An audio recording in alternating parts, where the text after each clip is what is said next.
Hello everybody and welcome to Encounter Roleplay. My name is Will and I'm a D&D sex icon. We're back today with Brave New Worlds, episode 2, as the one, the only, the fantastic me returns to your screens, as well as my companion above me, Anna. For the first time we're playing the Brave New Worlds. It may be episode 2, but this is our first time, so this is going to be exciting. And we're going to go around the cast and crew, figure out who we are, who we're playing, and I start off with a nat 20, and Kiana starts off with a nat 20, so hell yeah, thank you very much. Alright, let's go around, let's figure out who we are. Let's start with the indefatigable Grant Ellis. How you doing, my friend? I'm moving and grooving, my good friend Will. I'm glad to be back this week after a brief hiatus, and I'm really excited to bring the entire gang together on this week's episode of Brave New Worlds. Hell yeah. And let's go over to the indestructible Anna B. Photo. How you doing, Anna? Oh, hi. Doing well. Good. Pretty soon.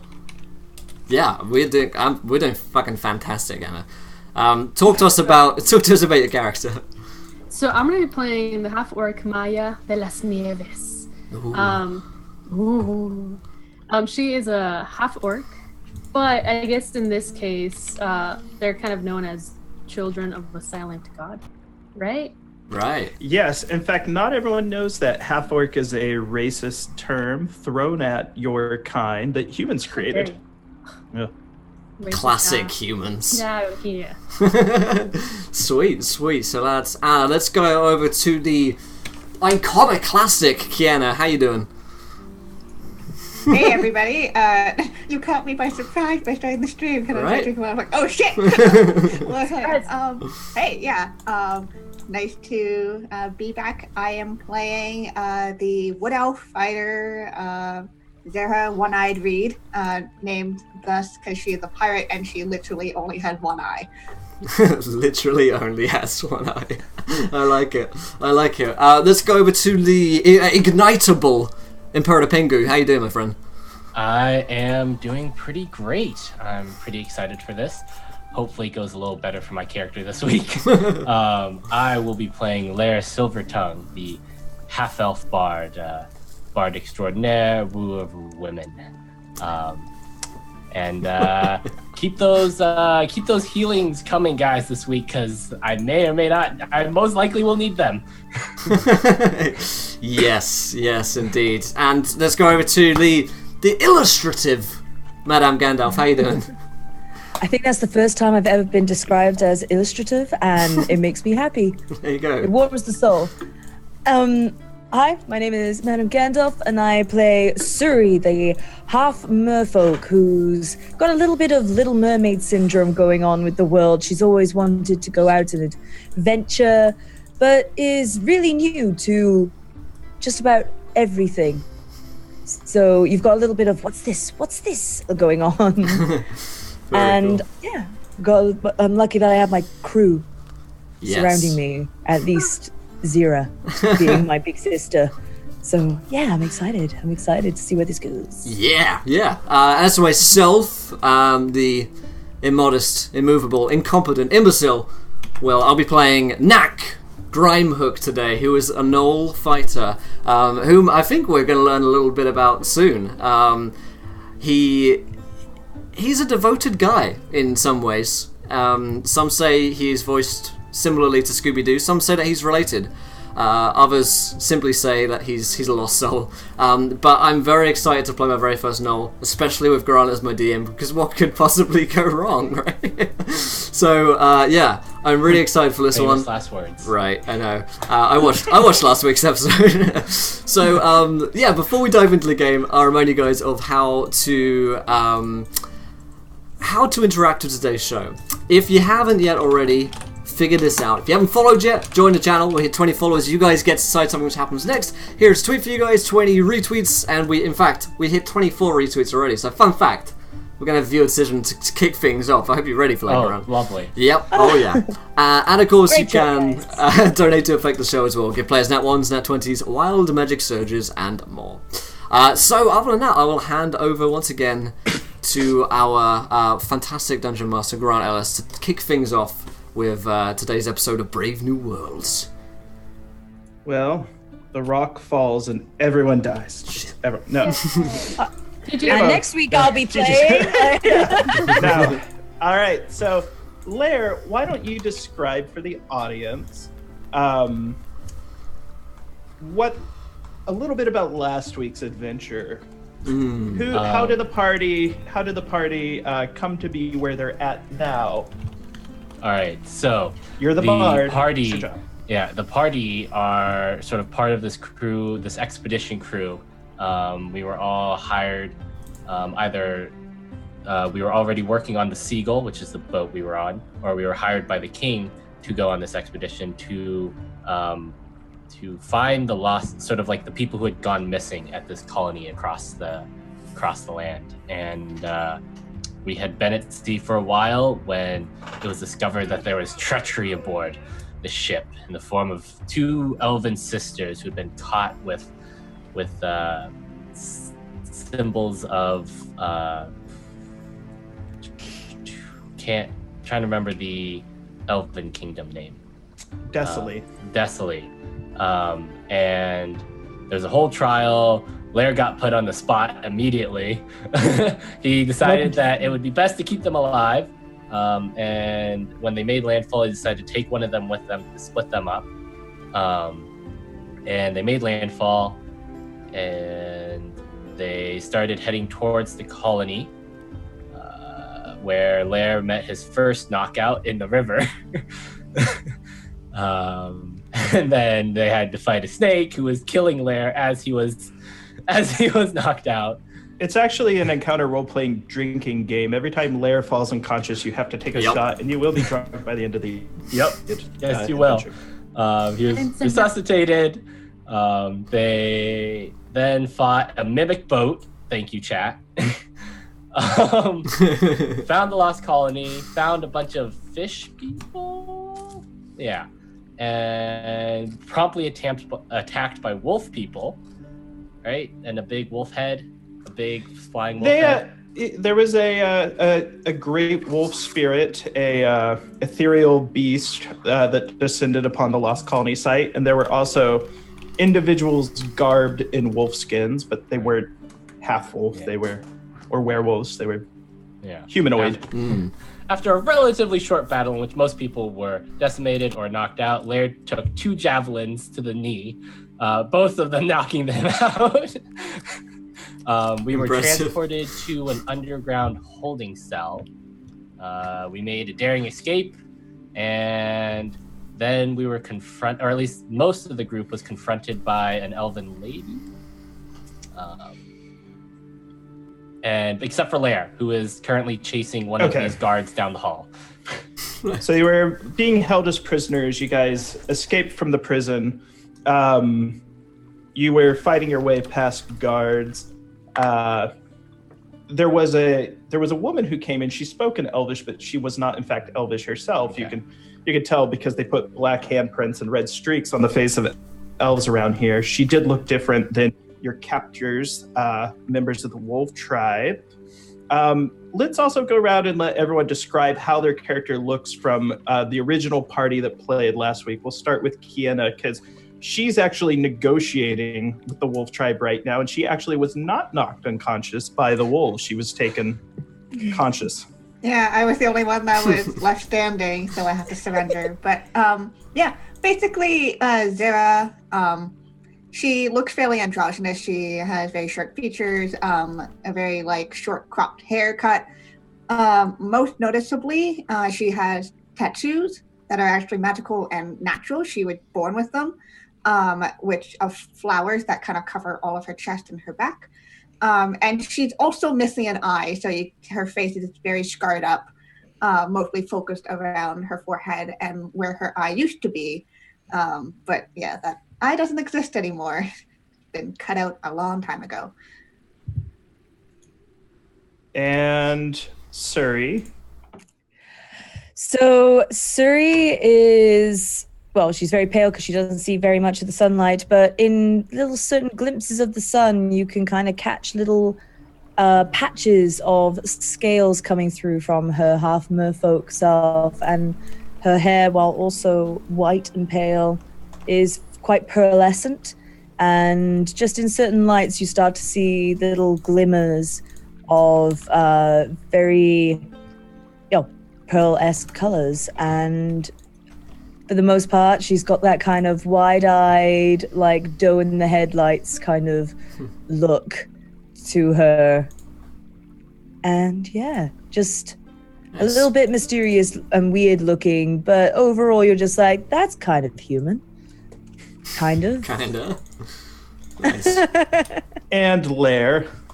Lair has incredibly dashing good looks. He's got sort of medium length, platinum blonde hair, these bright emerald green eyes, and a great chin. He's not super tall. He's like only like 5'7", but What's great about his chin? Well, what isn't? It's just what isn't great about my chin, Grant? He's just got one of those chins that you look at it and it's just like, damn, that's a good chin. Yeah. I know the kind. Yeah, he's definitely not in his element right now though, because he like wears really nice like bard garb made out of like the finest meslin, but that is completely sullied and dirty now, considering the number of times he's fallen down and got it muddy and just all this crap that's happening to him that he's not used to. It's trash, and you actually notice that the finer bits and pieces of your garb have been taken from you. Someone pilfered it. Yeah, like my nice brooch and my nice Yep. bangles. It's not there. So that's sort of a description of the party and what happened last adventure. They arrived at a new continent. They got into a scuffle with some locals. They've been taken captive. They're trying to find a missing adventuring party. And 2 members are already here. And we're actually going to start with Anna, who happens to be here in the lair of the Wolf Tribe. Anna, go ahead and describe your character and tell us a little bit about yourself. I'm going to have some questions for you. And there's also going to be a die roll at the end of this that will have a consequence on the adventure. Ooh. No pressure. Question. So, yeah. Maya is a half orc. She has like kind of palish greenish skin. She has short, dark, black AF hair. She kind of has scars all over her face and her arms, because this is how arms are. And I think that's mostly it. I mean, she has just regular leather armor.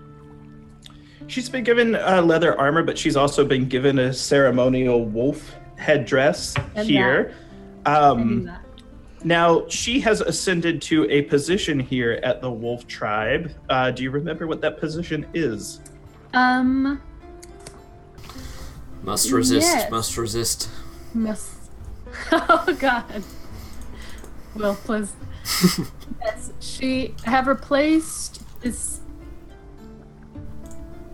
Debbie. Yes. So they essentially there's a chief of the Wolf Tribe, a chieftain, and he has 7 mistresses. They're not wives or consorts. It's just they believe women have a connection to the divine goddesses and aspects of life and culture.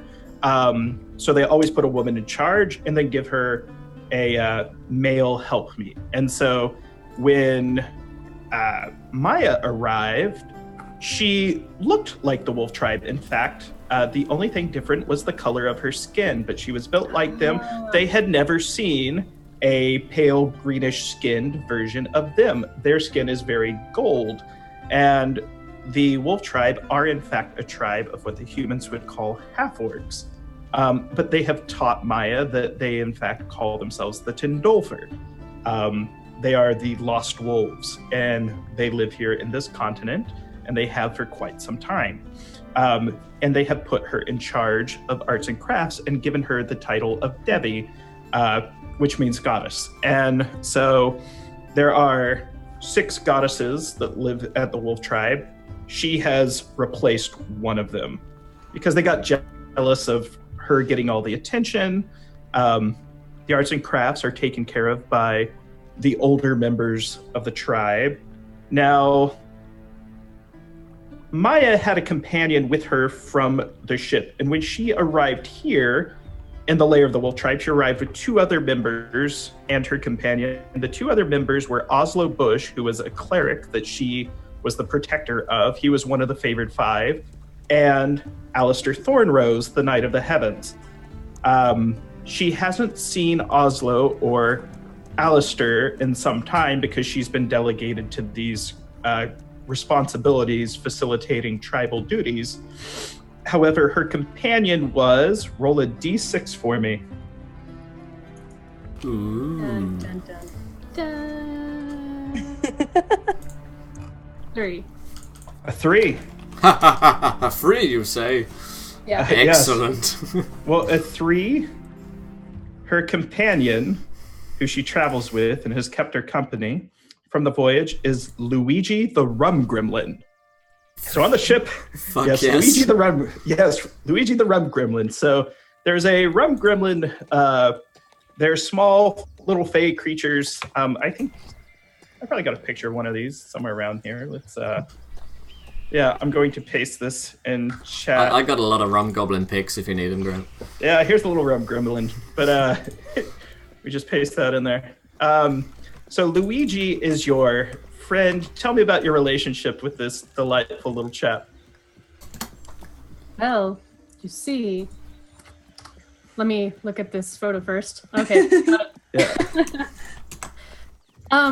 He was kind of my go-to in finding out any gossip or any secrets that anybody might have that I could help prevent that in case anything happens or were to go on. Has he caused any mischief for you here in the lair of the Wolf Tribe? Not necessarily for me. He does like to drink. Is anyone else aware of his presence, or have you kept him a secret? Maybe just my servant. Okay, so your servant is Agni Javir. What can you tell me about your relationship with him? Are you abusive? Are you fair? Do you delegate many tasks to him? You have a dog back there? Yeah, no, that's your Rum Gremlin. It's your Rum Gremlin. There's Rum Gremlins in there. They're loud. We're friends of dogs on this stream. Yay! Well, they'll be loud sometimes, sorry. No, I treat him fair. What was that? What was the other question? I'm sorry. Okay, what sort of tasks do you delegate to him? Yes. Because he's there to help you out. Yeah, basically to kind of either get me certain things I need for my job there or deliver messages, any little things I need, like food. He just makes runs to and from the kitchen all day. He's like, so we've got the following armor to repair and weapons, but you're like, go. We'll talk about this after bagels. Come on. Yes, because bagels are important in D&D. Yes. It's a traditional Tyndalfer dish. They invented it. Now, you are aware that foreigners from across the sea, and you have seen they held a council. You saw that they are, in fact, from the same kingdom as you. In fact, there were signs and emblems and insignia that a group has come from across the sea, and they've been taken captive by the Wolf Tribe. And essentially, you have a say in how they are treated. They told you there are 2 elves among them. The rest are non-elves. So my question for you, Anna, is do you feel the elves should be taken to help perform the tribal rituals, or should that be delayed about another month or so? Do you think the half-orc ritual should be expedited or delayed? Curious. I would say delayed. Okay. Now there was contention. Yeah, there was contention with that, and I've decided that the chieftain, I'm going to make a roll on a roll of 10 or higher. The chief sided with you, and on a roll below that, he sides with Devi Dara. All right, so he sided with you, and word has come to you that Devi Dara, despite the decision of the chief, she's in charge of the aspect of war, so she has gathered soldiers and is demanding that the foreigners who they've captured be taken below to the temple, and that the rituals begin because they've been commanded. Go ahead and make a investigation or perception roll for me as well, Anna. Investigation or perception, either, whichever's higher for you. There we go. That sounds like A 5's not very high. yeah. You do know this. Devi Dara her voice is piercing, and you don't like it much, and it is offensive to your half-orc ears. So the adventure begins. You've just received word from Agni Javir, your manservant, that Devi Dara has taken some soldiers. She's going to go seize the elves and bring them below in the temple. How do you respond to this? He says, do you think we should stop them? Do you think we should intervene? What do you think? Seeing as we don't know anything about these people, they could maybe be of use somehow. Luigi, go find out any chismes. All right. You kind of speak Spanish, but it's not Spanish in D&D. And chismes is gossip, in case you didn't know. We're learning. Nice. Nice. Woohoo! That's the educational component. Educational stream done. Yeah. Nice. The more you know. All right, so Luigi says, well, all right, I'll do that, but you're buying the drinks tonight. And Agni Javir reminds him, he goes, you don't have to pay for drinks. And he's like, yes, that's the best part. You're still buying though. And he scuttles off. Now, he comes back and he lets you know, he goes, the prisoners escaped. There's a big fight upstairs. And I think there's going to be bodies on the ground. This is when he comes back. He goes, I think there's going to be bodies on the ground. Dara, she's found them with the guards. And there's a standoff going on upstairs between the elves, the dwarf, and our folk. And there's already people that have been hurt, that have already been killed. Do you think we should intervene? Do you think we should get the chief? Do you think we should take our people? And then, side note real quick. Dara was the Devi of what again? War. She's in charge of the military. War. But don't I advise the military? You do, in fact, but she is actually in charge of commanding the troops. However, something to remember, the parents of all the current soldiers go on to become craftsmen or guards or priests. So you have stewardship over the elders of the wolf tribe. So, they can go in there and sun these wolf soldiers if they have to. They can just be like, look, kids, everybody out of the pool with a whistle. Yeah, okay. Can they do like a mandatory or meeting with them? All right. You ground them up. They're like, all right, staff meeting. They come up. Some of them are a little older. They're like, Devi Maya, what's all this about? As you guys might know, we do have some visitors or prisoners, however you would like to call them. And it's kind of created chaos here. It always does, they say. Yeah, it as always, but I really think it's not very necessary for all this chaos. And if more lives were to be lost, I don't think these people are worth it. So I think we should march in there, or maybe talk to your sons and daughters and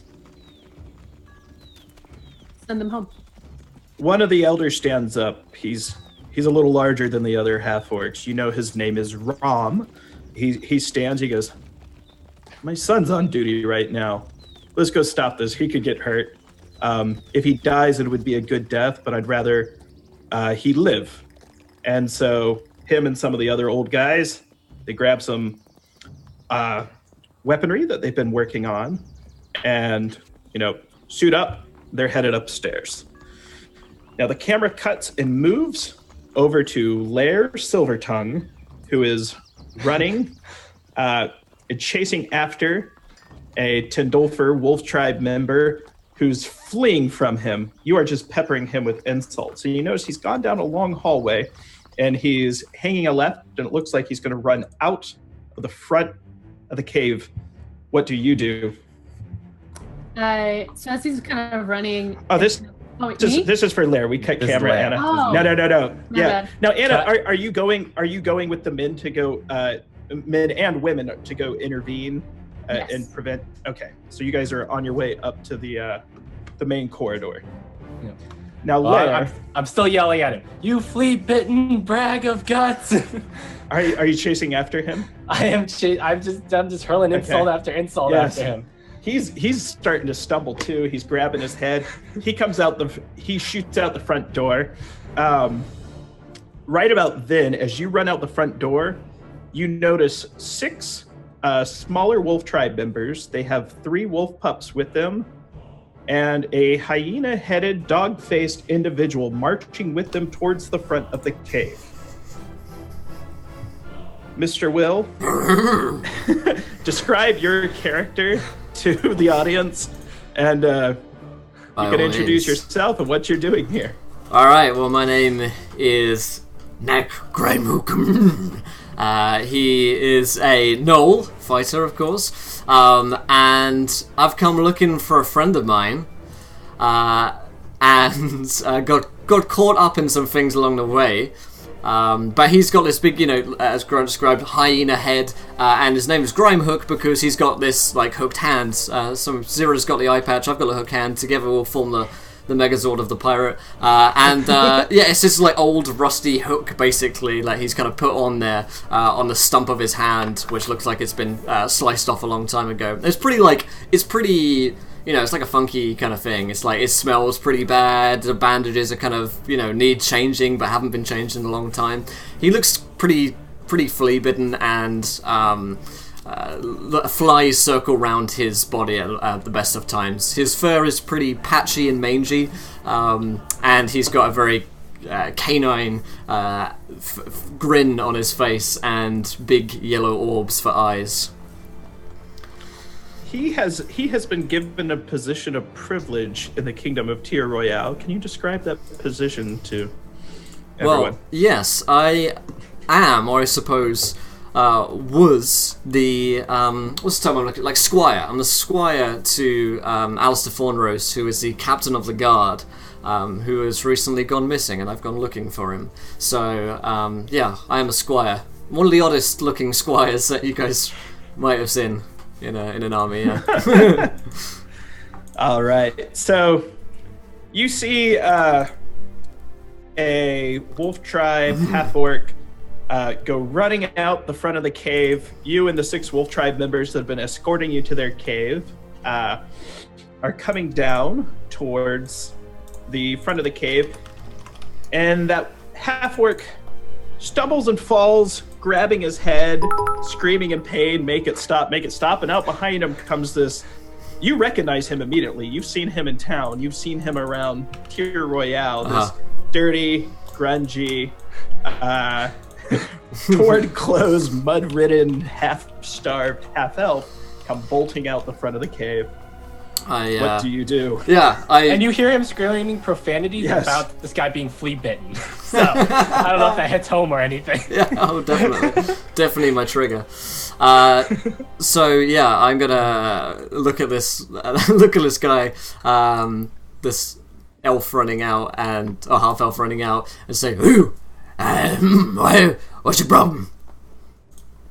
Oh no, not more of them, not more of you. What? I look around. Lair's looking around. He's looking for exit options here. Well, he can run towards the swamp water to his right. or he can head for the swamp bush to his left, or he can retreat back into the cave. What would Lair like to do?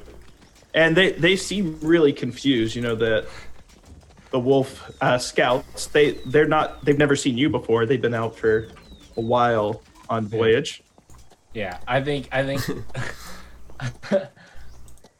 think Lair's gonna run straight into the swamp water to his right. Okay. I shrug to That worked out great for him. It's worked out great for him in the past. So. All right. I shake my head, you know, like getting rid of some of the fleas in my ears, and I'm like, I don't know what that guy's all about. You go in. You drop about 6 feet as you hit, you know, the edge, and it just you just sink. And, I'm underwater. Oh yeah, you went into the swamp. You didn't realize it was that deep. You just stepped in the water, and you can't really see the bottom. Yeah. You see Sebastian the crab swims by his head. Hey, man. You see, like I'm like trying to. Yeah, I'll look down at him, you know, standing above it, and I'm like, "You okay down there?" Some Wolftribe members reach in and they pull him out, and they kind of pull him out, you know, and they kind of look you over, and you know, they're not too familiar. Now, question for you, Will: what languages are you proficient in? Oh, that is a very good question, actually. I should get up my character sheet. I know that I speak Common.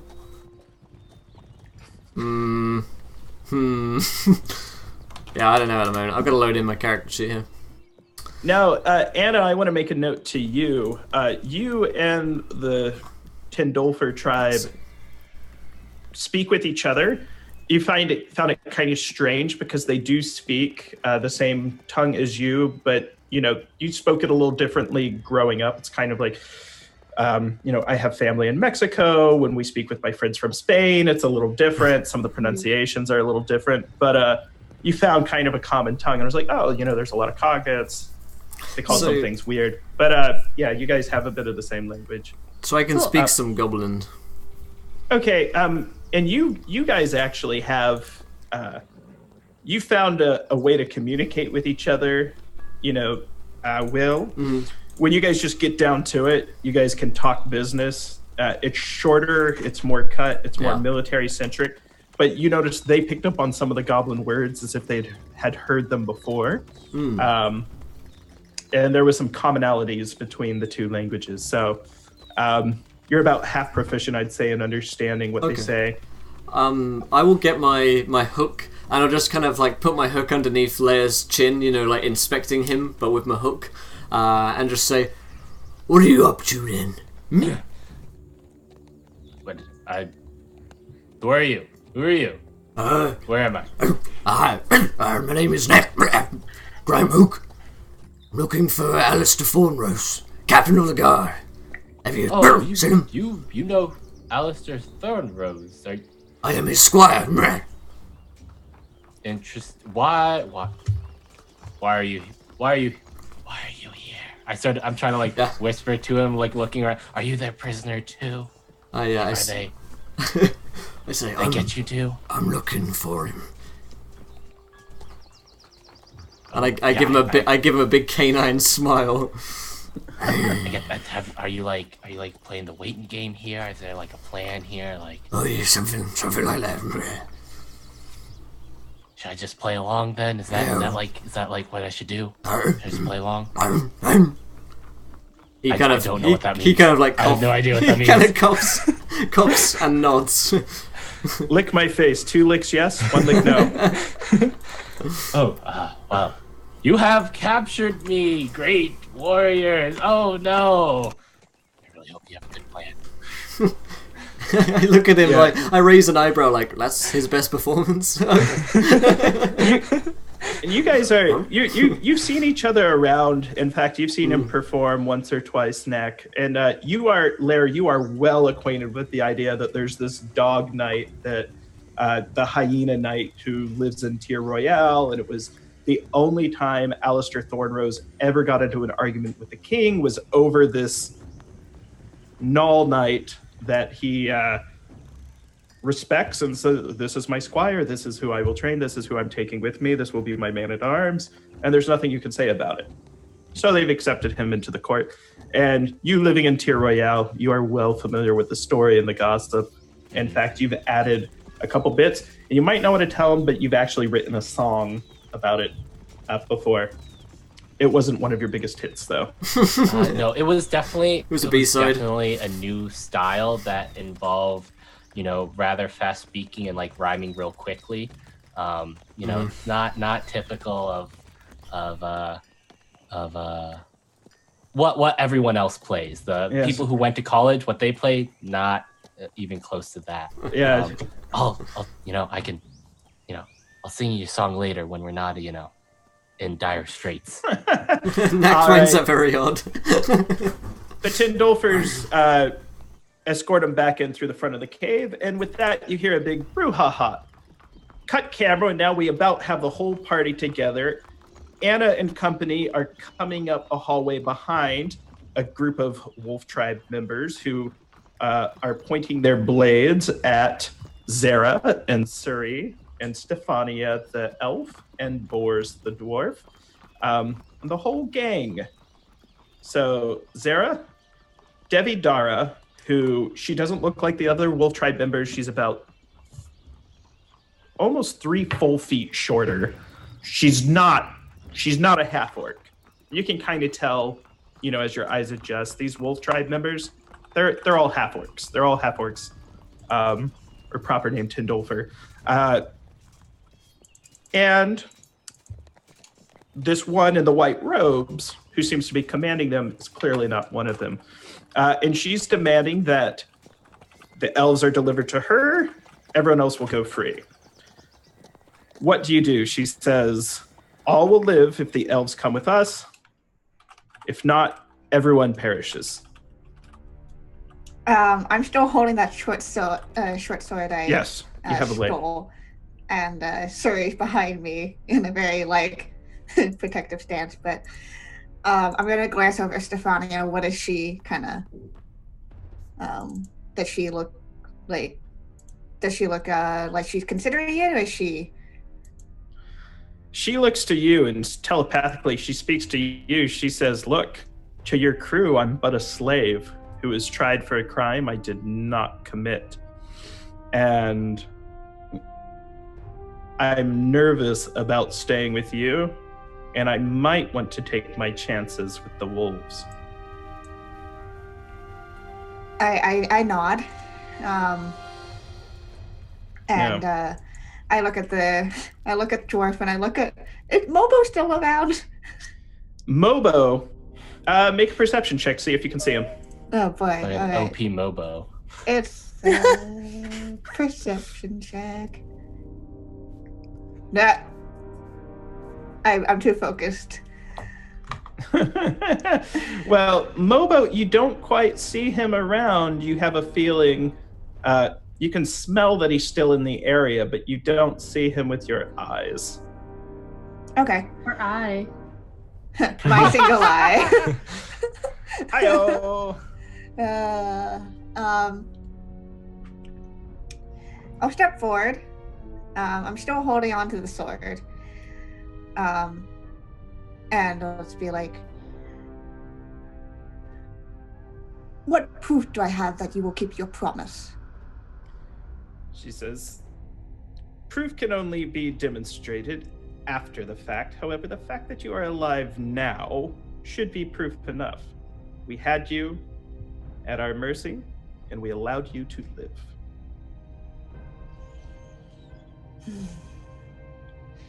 Clearly we're important enough. Why would you threaten to kill us now? I have not said that I will kill you, simply that all will perish, and all will perish. She looks deep into your eyes. Roll a perception check. All right. Not much better. You do notice her eyes are a deep green. Her skin is pale. She's clearly in poor health, as far as you can tell. She seems like she's sick. She's afflicted. With that, we notice that Devi Maya and her footmen have come up on the scene, and Ram yells out. He's like, my boy! And he shouts. And you notice one of the soldiers turns his head kind of sheepishly, and he's like, Dad? He's coming up and embarrassing. God, Dad, you're embarrassing me. Go away. Seriously. Devidara turns around, and you notice the rest of you that a group of Wolf Tribe members are coming up, and they're led by a familiar face. One of the hirelings of the first adventure party. You are familiar with her, being a half-orc. Maya de las Nieves, Maya from the Snow. Yes. Can read Spanish pretty well, but I can't speak it. Is coming up, and it appears that there is a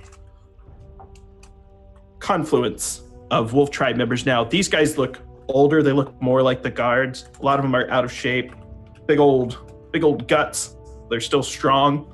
And there's even some of the older women, more hunched over from spending all the time bending over, working on the heavy armor, forging the blades, knitting the robes that the priests wear. They're definitely labored, and they're looking sternly at Devidara and the soldiers with a scolding glare. Suri, what are you doing right now? Other than being unconscious? Oh, you're unconscious right now? I think so, or am I just captured? I think I remember correctly, you were very injured, which is why I was you were in the corner, so I was. Yes, I was right in front of you. I think you had an HP. Cool. Yeah. All right, so at this point, I can only imagine that Suri is just in almost like a catatonic mode.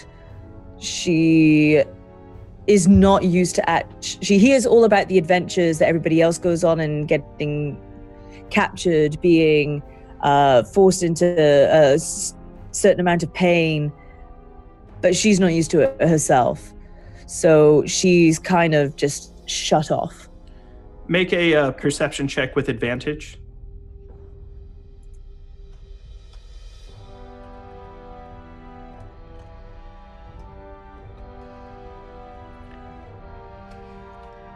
This is where, once again, sorry again, everybody.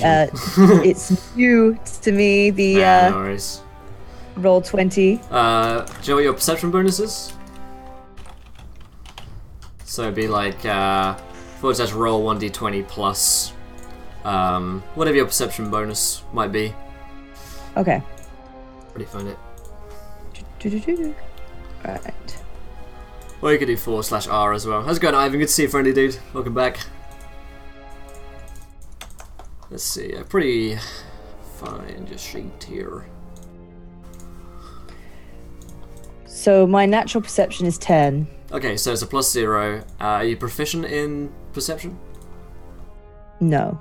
So it's just a 1d20. Cool. Nice and easy. An 11.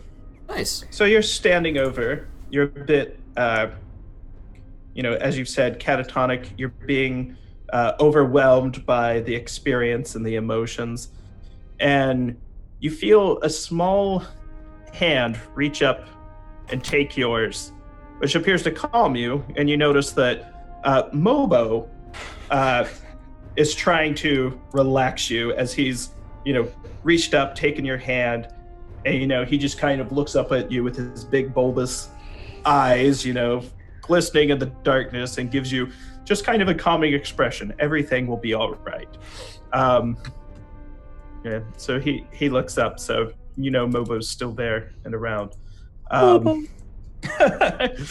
What is Mobo's charisma stat? Last fucking 20. -5. Oh. You're best negotiator. The thing is, you don't speak his language, but all he knows is racial slurs and We think it's really cute what he's saying, but it's all It's racial just fucking slurs. horrible. It's adorable. Stories of when I lived in Brazil and people taught me all the bad words to say. Oh man, it's horrible. With that said, now Will, you and Lair and the Nulls are coming down the hallway, and you also descend upon this Mexican standoff between, no pun intended, between Devi Maya, who you recognize. You have not seen her in several months, but you know that she was where you served with Alister Thornrose. She served with Oslo Bush. So she was the cleric's guardian, the priest of the adventuring party. She was his bodyguard. Gotcha. And, she's there, but she's wearing this elaborate ceremonial headdress and, very ornate clothing compared to the other Wolf Tribe members that you've seen. You also picked up on that all of their skin is very golden. Hers is pale greenish. And you also notice a shorter woman who wearing white robes, and she's also wearing an ornate headdress, and a group of people who could only be citizens of Tyr Royale, except for the fish woman cowering the merfolk. And you've come upon this standoff. Lair, Knack, what would you like to do at this time? I'll kind of call out, what's going on here? And Lair's like, I was unfortunately caught again, guys. And he's winking at the rest of his party. My back is turned to you. I can't fucking see this. We are in dire straits. And I turn on my head at Nagrim. I nod back, and both of my eyes wink. And I say, yeah, I want to know what's going on here. I'm like, what's the meaning of all of this? Maya, you notice that Knack Grimhook has appeared on the scene, and you are quite familiar with him. And as well, if there's anything you'd like to say to intervene with Devi Dara's current insistence the elves go with her, now is the time.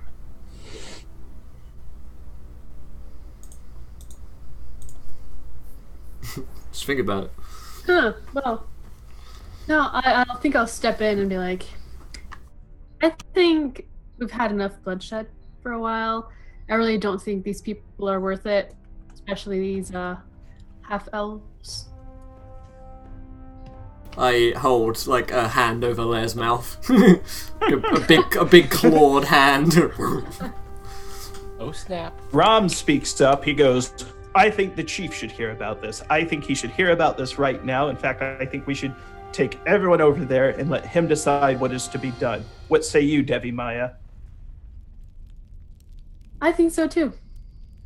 If I have any say in this, I think we should all be let go to the nearest settlement, and we can all go our separate ways. There's no need when for you any start more speaking, bloodshed. Lair, Devi Dara looks at you, and she looks at you with a gaze that pierces your very soul. She approaches you, and she reaches into a pouch, pulls out a small brush. She puts a red streak down your face and sticks her hand on yours and leaves a black handprint, just like the other elves. I mean, that was rather... Has anyone ever...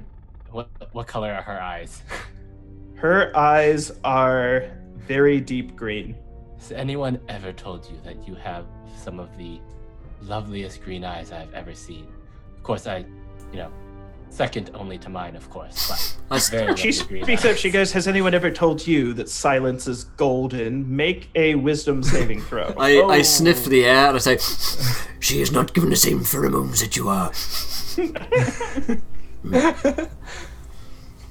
Hey, that's a 3! All right. Lair, you feel compelled to shut your mouth and you just listened to Devi Dara, and you stop speaking. You feel you could, but you have no desire to. And for the first time in your life, you stop and you listen. You just listen. And it's frightening, and the sounds are awful and horrifying. Not hearing my own voice is very unsettling. Yes. So, Rom says, Devi, Maya, lead the way. And you know, some of the parents, they start like surrounding their boys, their soldiers, and you know, they start,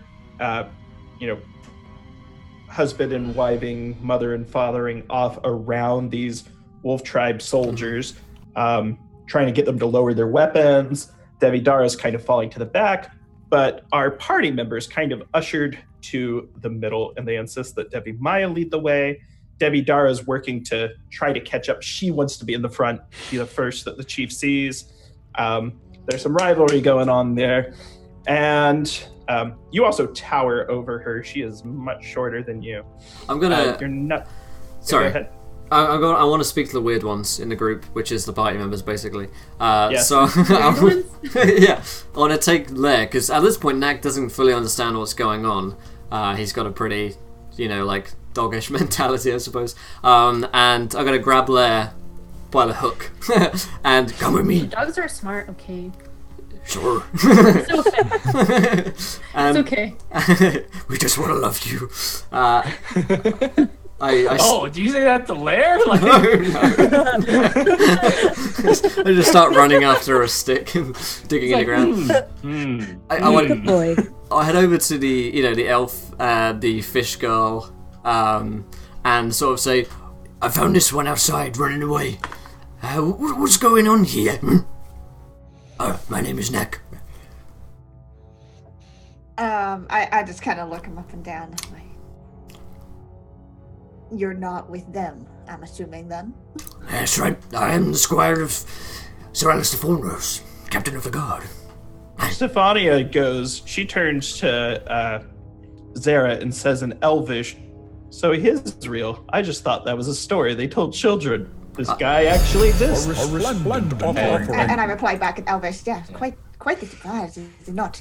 I really wants to say, I have this song I've written about him. Have you heard it? But then he's like, it's so bad. No. Don't you even start, you son of a biscuit eater. I don't.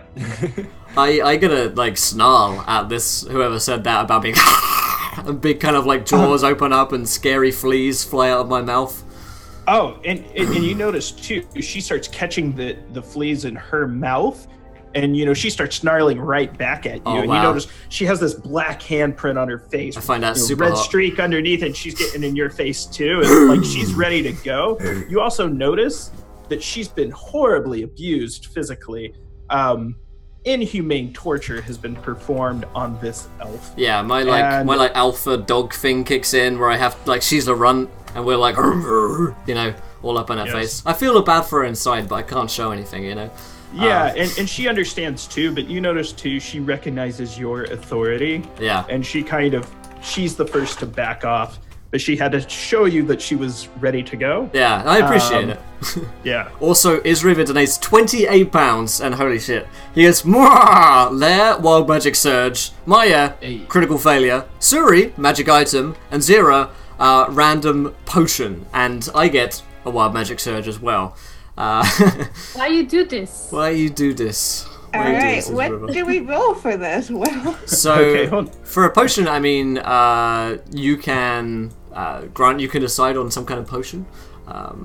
There is a table for that if you want. And for magic items, you can Grant. You also have free will to decide on something fun to give to us.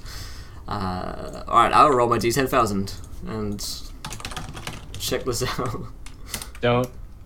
I'm not gonna look at what mine is. I want to find out. You want to find out? All right, I will. Me too. I'll PM these to Grant. Then. Oh, sorry. I know what potion it is. Oh dear. Oh dear. Oh dear. Oh man. Oh man. All right. So my Wild Magic Surge is. I discover that one of my limbs is a clockwork replica. Yes, it is. perfectly with the hook. This works. Yeah. One of my give me a hook. Yeah, give me a hook. Now you have an opposable hook. And oh my god, this is fantastic for there. And I'm gonna whisper this one to Grant. It's so funny. Oh no. Oh, that's good. That's good. I won't post it in chat just yet because I think the reveal will be funnier than the spoiler in chat. Oh, now I'm worried. It's great. Thank you so much, Israel. And now I'm supposed to give the potion to a member of the party or all the members? So that is for Zira. Yeah, the potion is for Zira. The magic item is for Suri, and Maya has a nat 1 to use. Is she allowed to know what the potion does? Sure. Yeah. All right, you are receive. In fact, one of the Wolf Tribe members, actually Boars, hands it out to you. He goes, "Be very careful who you give it to," and he hands you a small brown bottle, and on it you can see crudely drawn an open face with all of its teeth falling out, and he has given you the vile potion that, should you drink it, all of your teeth fall out. Great. Shit, Awesome. Oh, Just gonna be gumming at stuff. This is going to go into my equipment. It's just gonna pop this here. Be very careful who you give it to. Potion of teeth falling out. Yes, Ooh, that was my random magic potion table. nice. Those are good dreams. So, Luigi the rum gremlin looks up at Maya. He goes, I'm gonna hide while you talk to the chief, because he and I, just so you know, ain't really on great terms. We played cards last night. He lost. Okay. You do you. So, let's quickly go down that list again. So we have a wild magic surge for Knack, a wild magic surge for Lair. Zira gets a potion. Yep. Maya gets a crit fail. Crit fail, and Suri gets a magic item. All right, Suri gets a magic item. Let's take care of that now. We will.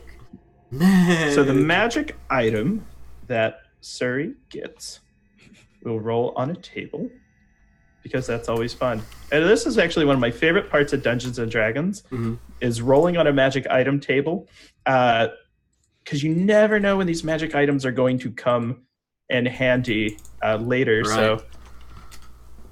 So at the end of Storm King's Thunder, the party found the Tome of the Stilled Tongue, which is like one of Vecna's books at the very end of the campaign, and we're like, well, this will come to screw us later. So we're going to roll.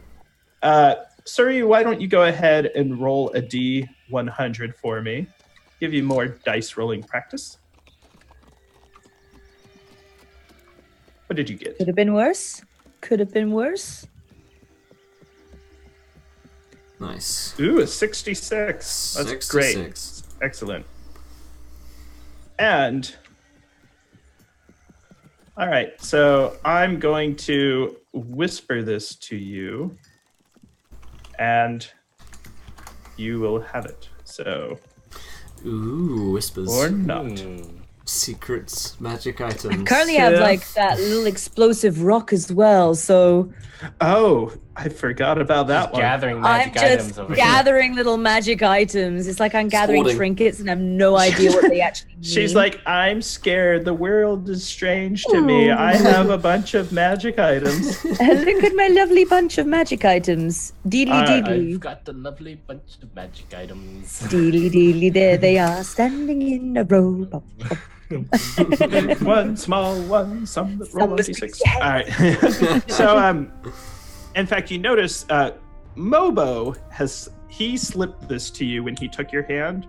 You notice he passed this on to you, and MVP. you notice as the party's moving, he just dropped to the ground, and he is not traveling with the party. Mobo. Now, the party is taken before the chief, and everyone's gathered round. He is staring off into the distance. He seems a bit confused as to the big brouhaha coming into his throne room. And, you know, he calls out, he's sort of like, Devi Maya, who comes in first, naturally, and Devi Dara scuttling behind. Devi Dara, what's all this? What's all this? Well, Devi Dara here thinks it's necessary to kill these strangers. Just what was the cause of this? Sorry. Well, essentially, you felt that whatever rituals these elves would perform should be delayed and postponed about a month. Devi Dara went to seize these individuals and take them down to a temple that is beneath the Wolf Tribe lair now. And he sees, and he's like, what are all the prisoners doing here? What are they doing out? Has the time come? Is it time to perform the rituals? Devi Dara speaks out, yes! What do you say in response? I could have sworn we delayed them for at least a month. And then, Ram speaks up, and he goes, they were sending the troops on them, and these guests are essential for the rituals, and people could have got hurt, and I think some of our numbers have been lost. And then the chief stops for a second and speaks up. He goes, if it's required for us to lose all of our tribe members to complete the rituals, the sacrifice is just. He looks at Devi Dara and she nods. And he goes, in fact, I believe the ritual should begin now. Devi Dara nods. And he goes, Devi Maya, will you take the prisoners below to begin the rituals? What do you do? I kind of just like raise an eyebrow and look down. Make sure it's like very noticeable, like down at Dara. And seeing as I kind of don't really want to... Make a perception roll with advantage. Ooh. Perception. I look noticeably uncomfortable about this. 21. All right. So you got a 21. You notice Devi Dara is smiling. Her eyes, the green irises, are glowing faintly. And you notice her smile. Her teeth look unnaturally sharp. Serpentine in nature. That just kind of really annoys me because I always like to be right. And so...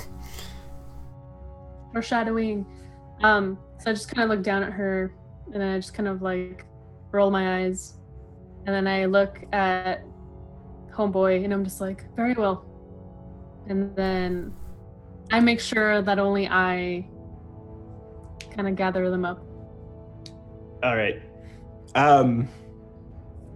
Devi Dara says the craftsmen should go back to their work, and we should send them below to the temple with the troops. And so the chief nods and goes, yes, we should send the craftsmen back to their work, and we should send these below with the troops. And she walks up, she gives the chief a kiss on the cheek, make sure she gives a menacing glare back at Devi Maya. She goes, please escort the prisoners below. So, Maya, do you begin escorting them? I do, and then I'm just like, it's really not necessary for all these troops to come. I can handle it. It's more than enough. She as well. If you believe you can traverse the caves without their protection, I will go and you with are them. confident. Yes, I am. I know where I came from. And I'm just like, let's go. And I make sure to look at all the prisoners, and then I like give them this look, like a very menacing look that if you step out of line, I will kill you kind of look. So, Lair, make an insight check. Hey, is Lair still silenced? Can he still not talk? Wow. oh, Wait. damn. Hey, nat 20 insight. You realize that she actually will kill you if you step out of line. And and you get it. No, you're no longer under the effects of Devi Dara's suggestion. spell. Yeah. But I don't You- think I'm gonna say anything because now I've been like, oh god, she might actually try to kill me. You totally get it. You totally get it. Yes. There will be no male correctile dysfunction on this journey below. Wow. Oh my. Okay. Yes. So, Maya leads the way. The stairs are very narrow. They're very sharp. You know, this is like a Machu Picchu descent down into the earth below. There's a beautiful spiraling waterfall going down, and it looks like it goes hundreds of feet deep. You are aware of this, those of you who are captives, because you had seen sinkholes that had dropped for hundreds of feet. As you descend the stairs, you see glowing a bright golden temple, more beautiful and exquisite than any other building or edifice you have ever seen in your life, sitting almost as if it was placed there by a being from beyond this realm. But it looks off axis, as if it's been misplaced, almost as if the temple has fallen here beneath the earth. In front of the temple is a wolf tribe member garbed in wolf skins. He looks old and ancient, ailing. The skins are turning green. He has the hint of disease about him. And he speaks up in the common tongue. He goes, "Ah, yes, the elves have been brought to my lair. Come, we need you to perform the rituals. They must be performed, and we need the elves to do it." I speak up at this point. I'm like, we've been hearing about rituals this entire time you've been here. What is this ritual? We can't. Do not speak until you are asked to speak. One eye. That's what he calls you. So now, do you need a throat lozenge or something? It might do something for your slight throat issue there. I already took one. Doesn't want to OD. Doesn't want to OD. Like, you may want to rest your voice for, I don't know, forever, and Harry Potter. maybe, like, you know, I mean, as a bard, I am extremely well versed in the care of one's vocal cords, and perhaps I can help you out with that. You know, perhaps a warm honeyed drink, and you know, some rest, far away from here. You know, Lair, for a man of adventure, I would have thought that you'd learn to shut your Dunby. You there, man elf. What is your name? Well, I am the amazing Lair Silvertongue, Bard Extraordinaire. All right, Lair Silvertongue, Bard Extraordinaire. For saying your name out loud, your wild magic surge goes off. This is like tricking Mr. Mixelplick to say his name backwards. You know, and Lair's hit back to his home dimension. So, let's see. So, all right, page 258. So, Lair, you are going to roll a 1d100. Oh boy.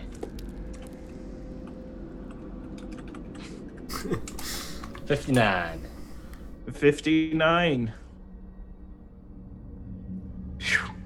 So, you must use your action each round to attack the nearest creature. Oh, fuck. Yeah. You guys are still on the stairs. Oh, God. He's gonna die. He's gonna die. Shit. Who's the nearest creature to me then? I'm gonna rule that it kicks in as soon as combat starts. Okay. All right. Okay. I'm gonna growl at this fucking old Voldemort-looking ass dude. Just go, Tell us about this ritual now. Do you know who I am? No, but I knew your master, Alister Thornsr, and we are still looking for him. Then you should assist me with that. I can help you find him if you come into the temples. Come, the group of you. at that, yeah, it's like a dog being told to follow. I do. I go walkies, and at a mention of Alister, I'm like, and I bound towards him. A bound. So you bound up to him. Uh-huh. Go ahead, make a perception roll when you come up quite a bit closer to him. My perception is a +2. Let's see. That's 9. All right. You clearly make out that he is definitely far shorter than the rest of the other Tindolfer half-orcs that live here. And he is ailing and diseased, very similar in the way that Devi Dara was giving off the sort of aura and era of disease. Now,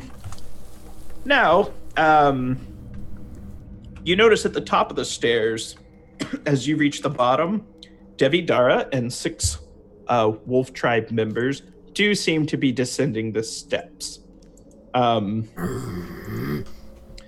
she calls down, she goes, Devi Maya, if you wish, you may return back to the craft tables. That's okay. I was kind of told to kind of oversee this, so you carry on. All right, they begin descending, and the old priest looks down, wolf priest. He looks at Suri. He goes, you there, are you fluent in the Elvish tongue?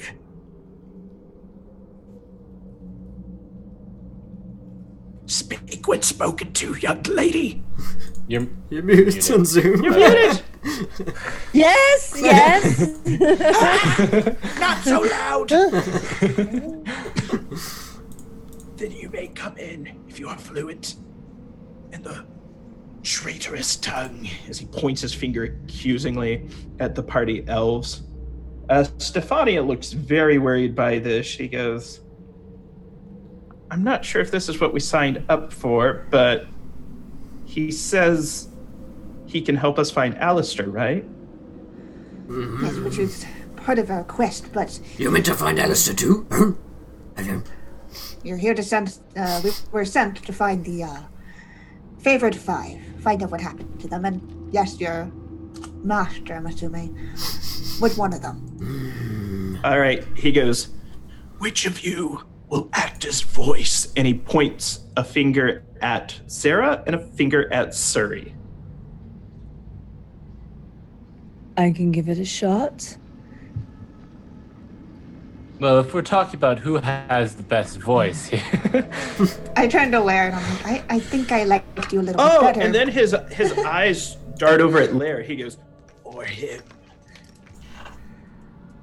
Will he act as voice? I don't like to brag, but I do have a rather good voice. And he definitely loves the sound of his own voice. Oh yeah, we've heard a lot of it. All right. You there. What? Your name is Lair Silvertongue. Bard extraordinaire, yes. Bard extraordinaire, yes. Come with me into the temple. The rest of you wait till you are summoned. And he beckons for you to follow him, Lair. Do you? I will go with him, guys. And I sort of wink at all of them, turning back to them, wink at all of them. All right. You're brought. Okay. He brings you in to the temple with him.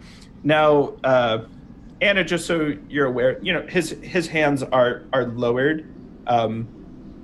Are you following him into the temple, or are you waiting outside as he instructs? I'm gonna go into the temple. You're going into the temple. Just following him. Okay, he holds his hand up and he looks in your eyes and he says, wait here. Make a wisdom saving throw.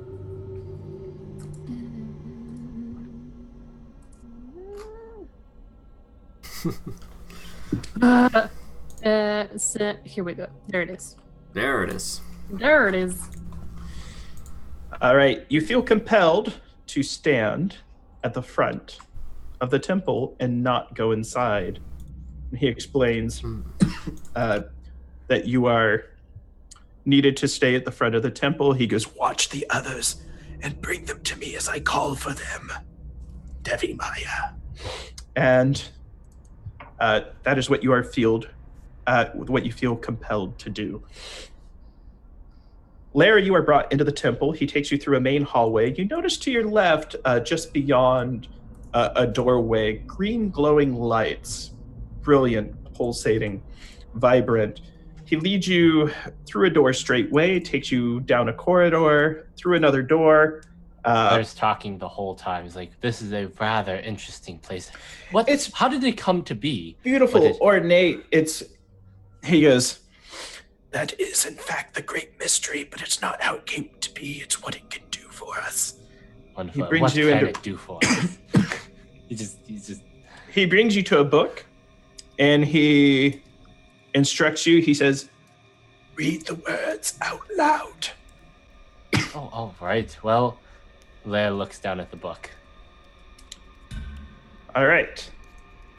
And do you read out loud, or do you read in your mind I read in my mind first. Leia likes to establish what he's about to say, figure out how he wants to say it, and then decides. All right. Lair, that is what you read in the book. And you notice on the altar the following item, and I apologize to our audience. Secret things are happening. Yes, yeah. So there's secret information that Lair is receiving. You see things. So it's not important at all. So that's what you see on the altar where the book is, and those are the words. And those words are slightly different than maybe what you've been familiar with in the past, but that is what's written in this book. Lair's going to take one of the items that he has, the same item that's on the thing, and put one down. Do I still have it? Do I still have them on me?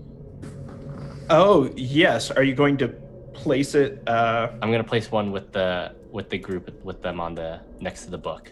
Okay, so when you place that, you don't even read from the book, and you hear a voice speak out in a dead tongue. And the book glows fiery red. The rest of you outside of the temple. Now, Maya, you are walking inside. You have come through the...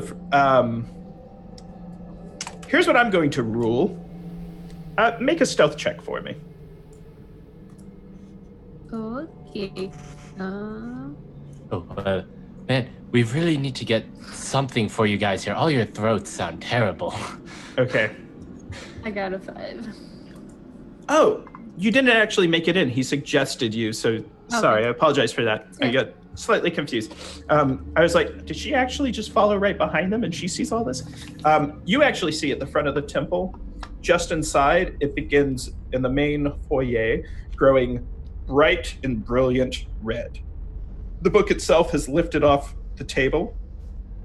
A face has appeared on it. The face looks similar to that of Devi Dara's. And the book has spoken, Lair, and then it drops back on the table. Make a perception check. Me? Lair. No. 6. Oh, that's my first bad perception roll.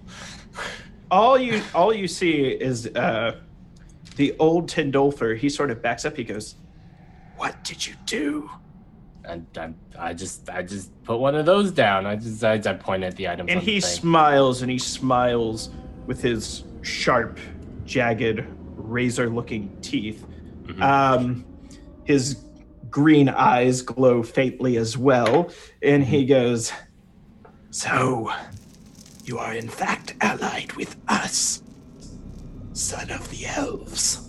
He kind of laughs maniacally.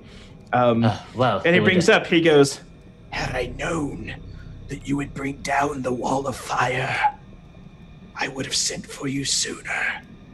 Well, this is all rather new to me as well. So, can you tell me what is going on here now? He goes, Well, we're going to open the portal now. Let's send for the others. And so he comes out. He says he beckons you to follow him. Do you? Yeah, I do. All right, you follow him. Those of you who are in front of the temple, you hear loud screaming and a brouhaha coming at the top of the stairs. And Devi Dara, even though she had just gotten down from the top of the stairs while this was going on and getting ready to approach the temple, it looks like more wolf soldiers have come to the top. And they're shouting and they're screaming for her and the troops to get up, get up, get up. They are under attack. The wolf tribe is under attack. They are being invaded. Oh, shit. Yeah, she turns, begins running back up. Old Snake Teeth comes to the front of the temple with his green wolfskin robe, and he eyeballs the party. He's, Devi Maya, bring the fish woman and the one-eyed one with me. And we will also need the son of Grast. And he points at Knack. I come with him. All right. I grab Shuri's hand. And I objectify loudly, like, it's merfolk! Merfolk! Yeah, nose. And then he looks back at you almost with disdain, just sort of over his shoulder. Your eyes never make contact, but you can see, just the saliva pouring off his lips. He goes, not in my neighborhood. This Fish. This one has no honor. Zira, did you hear what he called me? Yes, I did. Don't worry, don't listen to him, sir. You are the most lovely lady of the sea. Lara, I think I liked you better when you didn't speak. Same thing with pheromones, half elf. Oh, that's... So there's. It sounds like there's a loud commotion going on upstairs at the top of the stairs. Who follows Old Snake Teeth into the temple? Yeah. Begrudgingly. Yeah, despite his lack of honor, I go with him. Yeah, and I'm holding onto Shuri's hand, so. All right. Go. He brings you into the main foyer. You notice a wall of fire attached to the ceiling. It's almost like a chandelier made of fire, rotating and spinning in the center of the room. Lair, this was not here when you first walked into the building. Well, this is all rather new. What's going on? He goes. I really don't know what's going on. You're really gonna have to fill me in. He goes sir. into the eastern hall, and he motions to the room where you saw the faint green glow coming from. And he beckons you to enter. Do you? Yes. All right. Lair enters. Does the rest of the party follow? Yeah, I look around the group of them and kind of shrug my shoulders. I suppose we have to go in. So as you enter the room, you notice bones strewn about the middle of the room. Human bones. Oh, well, this is all rather uncalled for. Yes, it appears that they were holding hands. Maya and Knack, you go ahead and make either an investigation or a perception check, whichever's higher for you. And can I talk to Luigi, like Yes. Telepathy or whatever? Sure. You're on that level. We're on that level. So I would like. I don't know if I could say it. Can I type it? You can type it. Okay. And then I'll read it out loud. No, I'm just messing. Okay, sorry. And you said investigation or? Investigation or perception, whichever's higher. Okay. 17. 17. You notice, Knack, did you make a perception or investigation roll as well? Sorry, no. It's okay.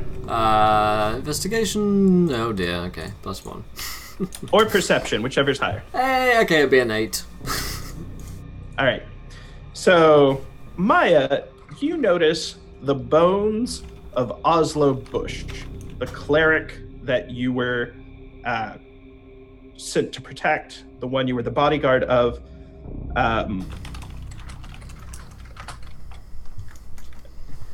And Luigi gives you the thumbs up, and he's going to do some digging into that. And essentially, you can tell it's Oslo's clothing, and he very clearly, it's his belongings, his weapons, and he seems to be joining hands with others down here. A number of them have black handprint and prints on their skulls. You also notice a large glowing green orb in the center of the room. He goes, "Form a circle around the orb and join hands." Well. Hold on. What is this gonna happen every time? Like, what is the success rate on this ritual? At this point, I would like to go next to this old guy and be like, I nod at him, and then I look over at the group. Like, you heard him. Do as he says. Well, I guess I don't really have a choice. Leia remembers the fact that she said she would kill him if he stepped out of line.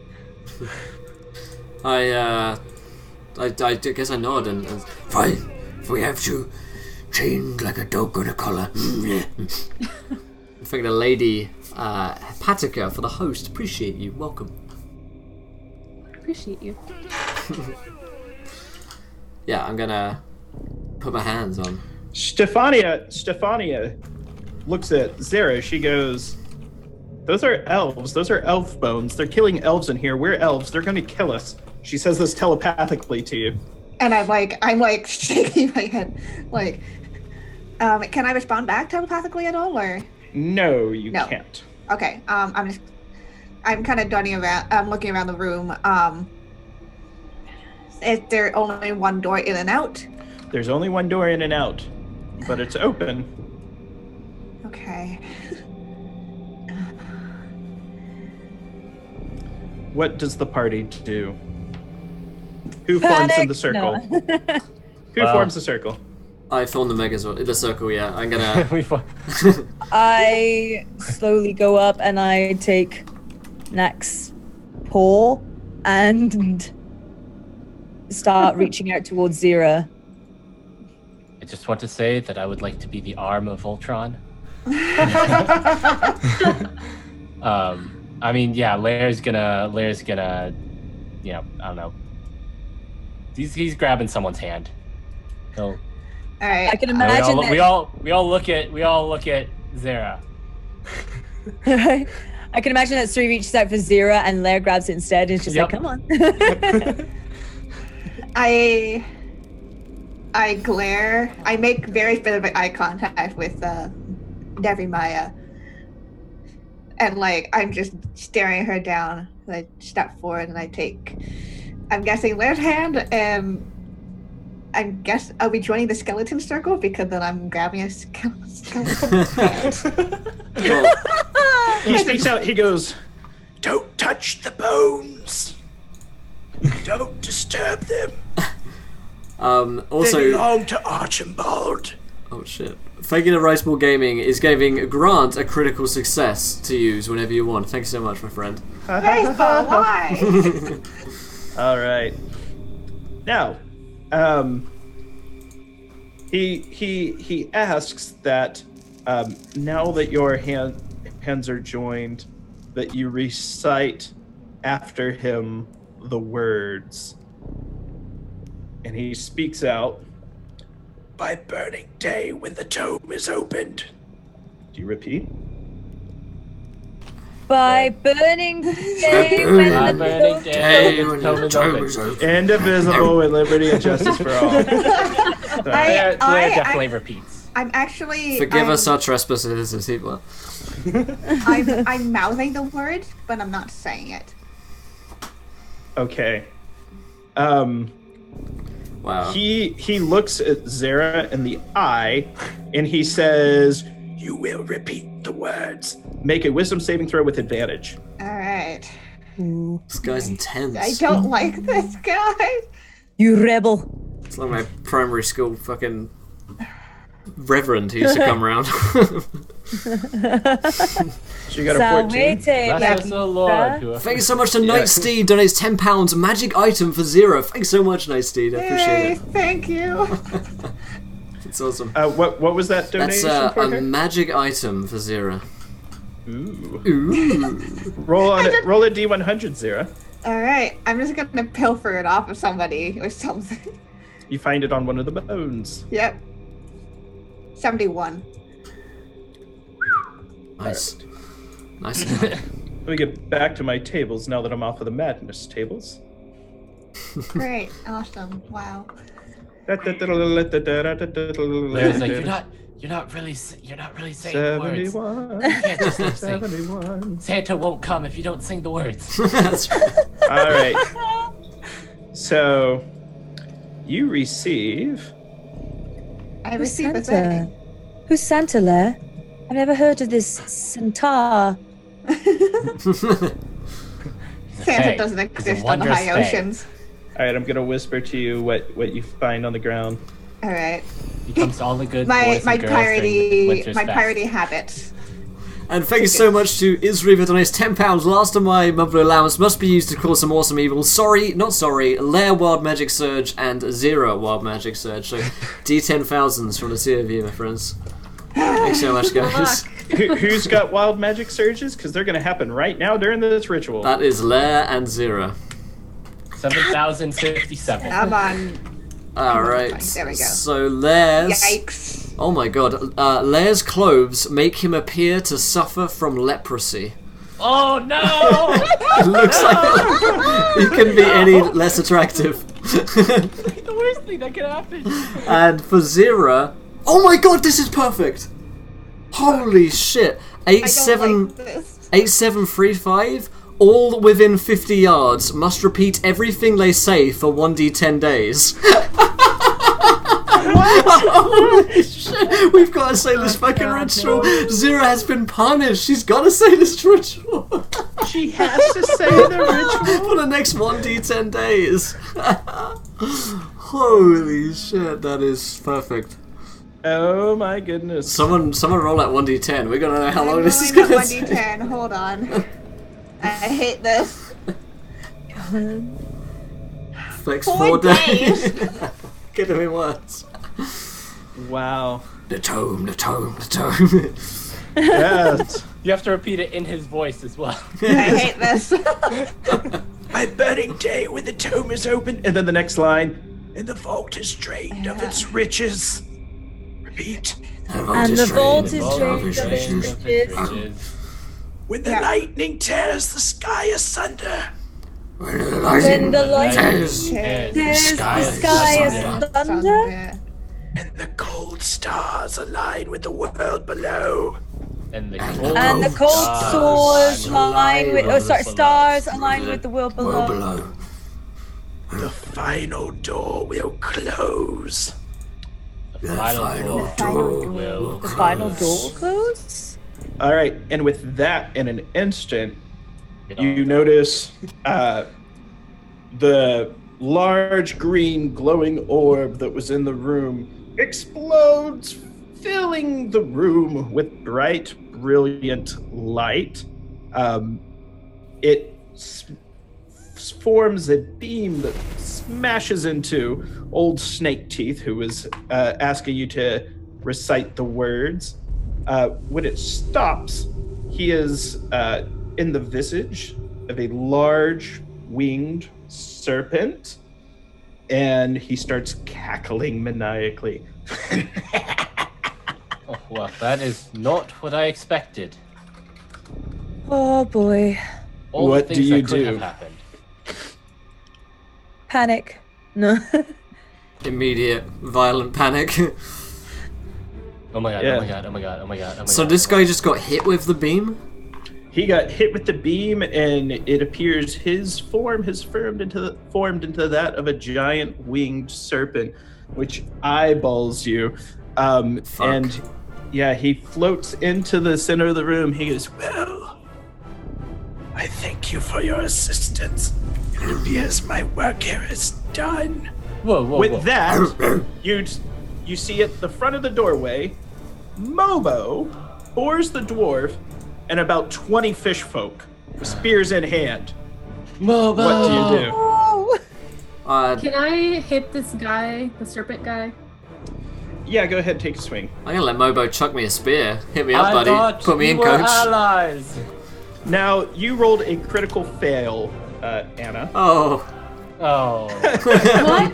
because someone Oh, no. donated the earlier. donation. So, Damn you, whoever it was, I forgot your name. That I Yeah. wrote. and you swing, you whip the air, and he looks at you, he goes, "You deceived me, child!" And then he looks at you, and it's on like Donkey Kong. Everyone roll initiative. I have bad aim. And that was such a good roll too. Oh, I know. poor Suri or Zera. I apologize for what's about to happen. Bugger. Sorry, click twice. Oh shit! Right, I forgot about that. Well, good luck getting. Initiative. Oh boy, why am I doing so poorly? My initiative is a +2. Let's go, baby. See, now one of you guys has to kiss Mobo because he's actually secretly a prince. Saving damsels in distress. That's the thing. If you tell Suri that, she's going to be like the tails. Oh, Let's yes, go. Sure, like the tails, yes. All right, so there's 17. So let's just go around. So Madame Gandalf looks like a 13, Lair a 17, Anna an 11, Zara a 7, Will is a 19. Damn. The allies are going on a 5, and the baddie is going on a 15. Great, So awesome. top of initiative, Knack Grimhook. Okay, and I don't have any of our weapons with me other than the ones that Mobo has, right?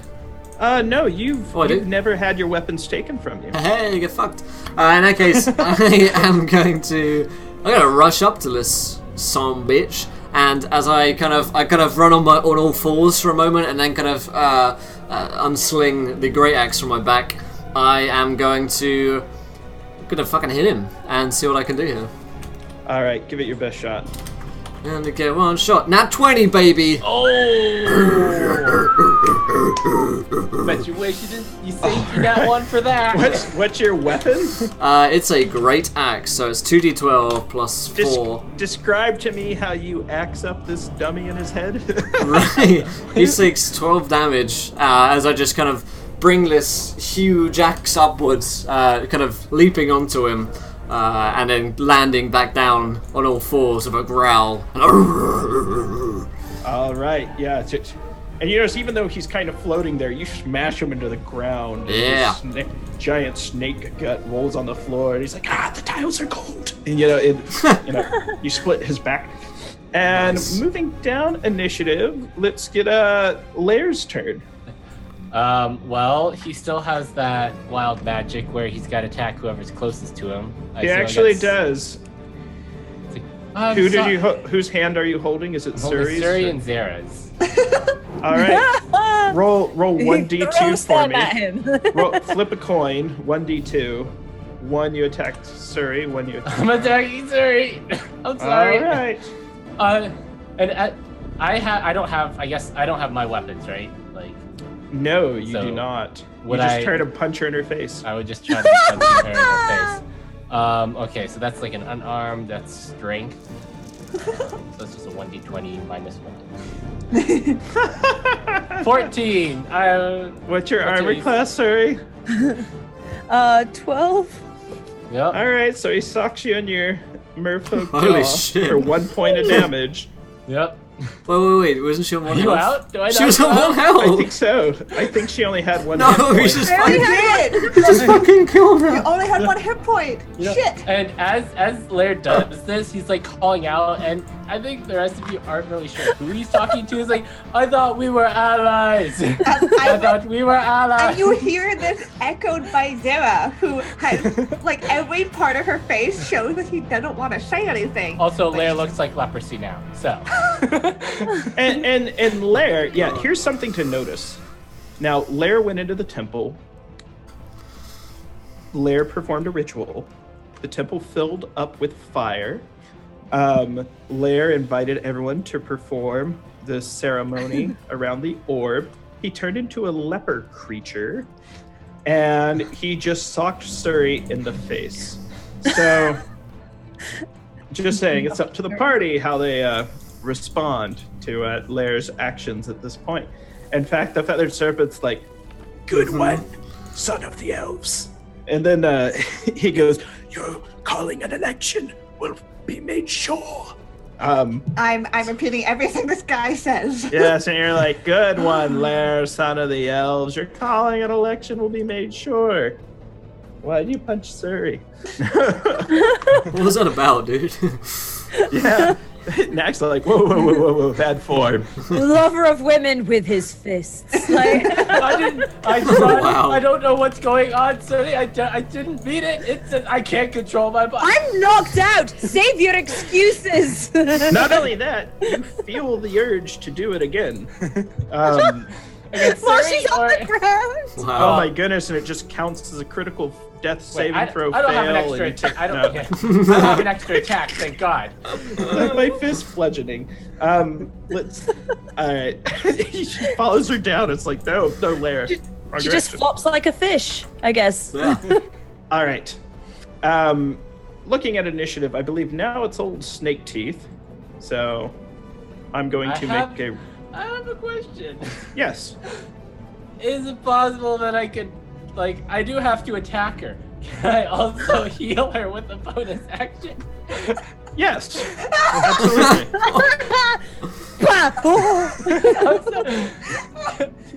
Because I've got healing word. All right. Oh God. Go ahead and roll your heal to bring her back up. All right. And as I do this, I'm singing to her. I'm sorry. I'm repeating what he's saying. This is the most abusive relationship right now. Right? Yeah. 6. You get 6 hit I points get back. knocked down. Hush, little I fill Suri, up your don't say a word. HP like a potion of healing, like a night in a soft bed, like a paladin's hands. I can keep going. My ears are super sensitive. Lair, I'm giving you inspiration if you want to reroll a roll for that wonderful song. And Lair, you're hearing Zara repeat this song, but in her really not rounds. singing voice. She's talking in rounds, 4 notes behind Lair. Wow. And We've got a great. What's the thing you call it when you've got when you do row your boat, but you offset each person doing it? It's singing in rounds. Singing in rounds. or yeah. in canon, yeah. In canon, Okay, yeah. well, hey, look, rounds canon. she's stuff the like that. technical art nerd, and then I'm kind I'm of sorry, Lair. I'm sorry, Siri. Run away from me because I feel the need to do it again. I've got in America, we just call it singing and freedom. Yes. So, do I gain 6 hit points, is it? Yeah, You do. And you are stable and you are awake and you're like, did Lair just punch me? and he's going to punch I'm you sorry, Siri, again. get away from me. I feel the need to do it again. Are you asking me to dance? No, no, I'm not. The one time, as much as I would love to dance with you one day, please, no, not the time. Run away. All right. So, after you knock Suri out and then heal her, abusive relationship. Old Snake Teeth, who is now Big Papa Snake, floating in the room, spews out a lightning bolt that shoots into the fish folk, and most of them fail to jump out of the way and are fried on the spot. It looks like about half of Mobo's forces are dropped by that, and then he flies up higher towards the ceiling and laughs maniacally. He goes, "Oh yes, I thank you all for the blessing you gave me." Moving down our list of initiative. So after 15, we have Suri, who's back and alive and with us. I guess I'm an attempt to throw an ice knife right in the general vicinity if I can. I don't know whether he's within 60 feet. Yes, you could hit him, for sure. Cool. So that's a ranged spell attack. let's see. Do. So if she walks away from me, will Lair have to use his reaction to there? She doesn't have to walk away from you, but all right. So you rolled a 4. You didn't hit that guy. Sorry. Well, to be fair, I probably have a concussion. Yeah. You're seeing 2 of them. You hit one of the ones you see, but it wasn't the right one. All right. Next up in our initiative order will be our good friend Anna. Anna Banana. I hit this serpent dude. I don't know. So 15 hit him. How are you hitting him? He's flying in the air above you. I kind of throw my great axe. Okay. A 15 does hit. Go ahead and roll damage. So you shock it up there. Oh, damn it. I forgot to rage. I forgot how barbarian. I haven't played in a while. I forgot how to barbarian. My bad. But yes, 12. All right. So you got a 12 to hit him. So go ahead and roll damage. Wait, no, 12 was the damage. Oh, 12 was the damage. Ooh, you guys are busting snake in there. Busting a So snake. he takes 12 points of thrown axe to the head damage. All right. So next in initiative order, it goes from Anna to Zara. And I am grabbing Lair because I just saw him punch my little sister in the face. He seems to be in cahoots with this snake fellow. I'm not happy, so I'm gonna try to take him and pin him to the ground. All right. Nice. Lair, are you letting her pin you, or are you going to attempt to resist? That depends. I think if this isn't something that's gonna be controlled, he'll let her pin him. If it's something that the wild magic would affect, then here's what I want. Lair, roll an insight check also, with disadvantage. Also, Ricebull Gaming donates £1 to give Suri an advantage. For whatever reason, I like seeing her very open facial expressions smile. Thank you, Ricebull. Just like that. Just full screen like that. Oh my goodness. It's a 6 on insight. yep. Lair got a 6 on insight. Yeah. Thank you, by the way. All right, so Zira, you turn and go ahead and describe to me how you're grappling him. Yeah, so if I'm guessing his back You're is pinning towards... him? Yeah, Yeah. so his back is towards me, so I'm gonna grab him by the collar, yank him back, then grab him by his neck and just pin him back to the ground. All right, and Lair, here's how you interpreted at the end of the end of all things. There's a giant snake. A wall of fire floats in the room behind you. You can feel its warmth. Zara, who you feel has always had her eye on you, feels that this is the appropriate time to show her true feelings. So she reaches and she touches you, and you feel her hand. And you're like, I've waited my whole life for this moment. When I finally find true love. And then she takes you from behind, and you just let your body go down to the ground, and she tumbles on top of you, and she holds you there. But when you hit the ground, you see the look in her face. It was not what you thought it was. You were like, you were like, man, knowledge is totally pinned someone to the ground, and you're like, but we're not getting married. She's probably gonna kill me. And you're just, you're down there, and you're like look over at Suri. Did I do that? Like, I have my hand on your neck, like, kind of just like, that's how I'm holding you down, so. This is great. And Zira did not. It wasn't her intention to do that. It's just Lair perceives it as such. So you totally have Lair at your mercy. Cool. That's 2 out of 3. Yeah. So now it's Mobo and his troops. They go in and begin throwing and hurling their pitchforks at the flying serpent.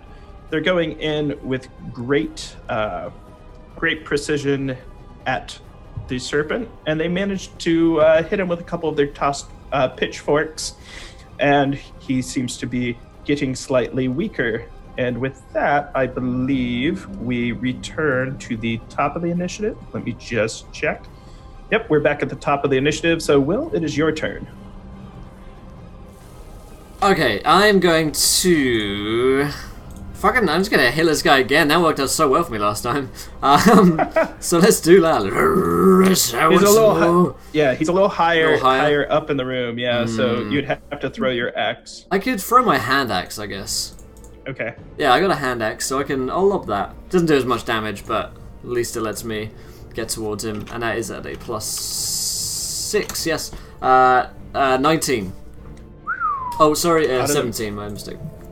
Hot on them dice. You manage to hit him and roll damage. That's a 1d6 plus my dex is 2. 4 damage. Not as much, but... 4 points of damage. 1 point closer to his cold death. And you notice he definitely does lower, and he comes down to your level after he is hit by you, and he goes, all right. So the son of Groust wants to play rough. And it is now his turn. Will, are you taking any additional action? I know we're kind of doing theater of the mind here. Are you moving around the room? Are you repositioning yourself? I'll be dodging, yeah. I'll be, running around, but tactically. But tactically rolling, yeah. Yes. I've got my Dark Souls boss fight on, Just fucking roll everywhere. What I thought it was. Tactical roll. Tactical rolls. Haha. All right, so will Zira and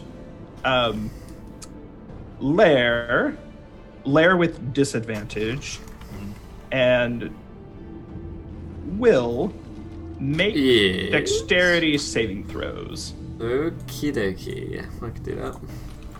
A 20 with disadvantage. 17. All right, you all roll out of the way. So Zara grabbed me with her roll? Yep.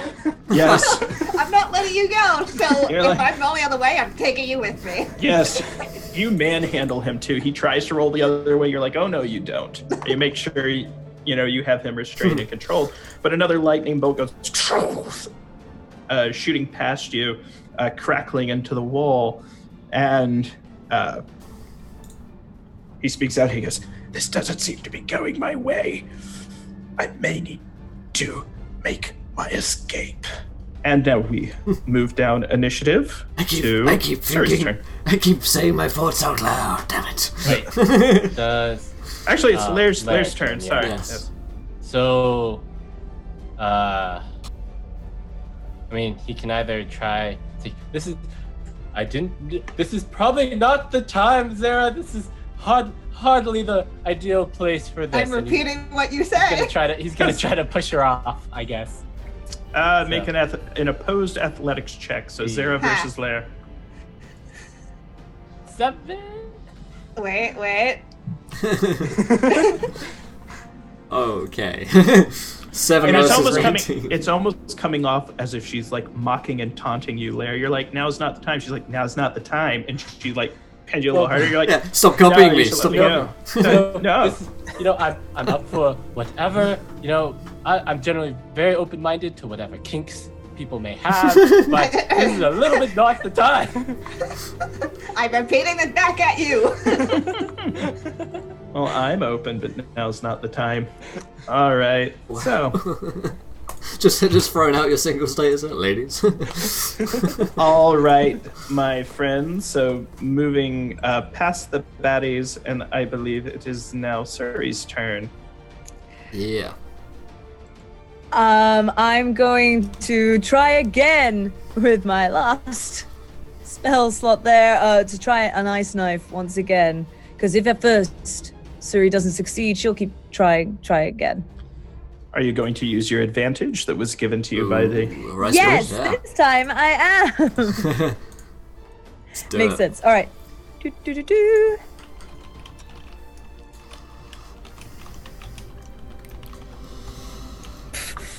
It's a little better. It's a 10? You must have some bonus. You can roll another one. Yeah. You must have a bonus take it if it's higher. Yeah, you should have a bonus. Let's go in here. That's more like it. Plus bonus, yeah. And I even think with the first one, you probably would have hit if you add your modifier. He's not that hard to hit. So you will do damage. Now, refresh my memory on the ice knife damage. 1d10 piercing damage is the initial blow. And then you have to succeed on a dexterity saving throw. Yeah, your spell attack bonus is +5. So on any attack spells, you can add +5. So the first attack would have been a 15, and second was a 23. Okay, both would have hit, and he takes 5, then fails his dex save. So Cool. So then he also has to then I have to take 2d6 cold damage. I have to roll 2d6 cold. Nice.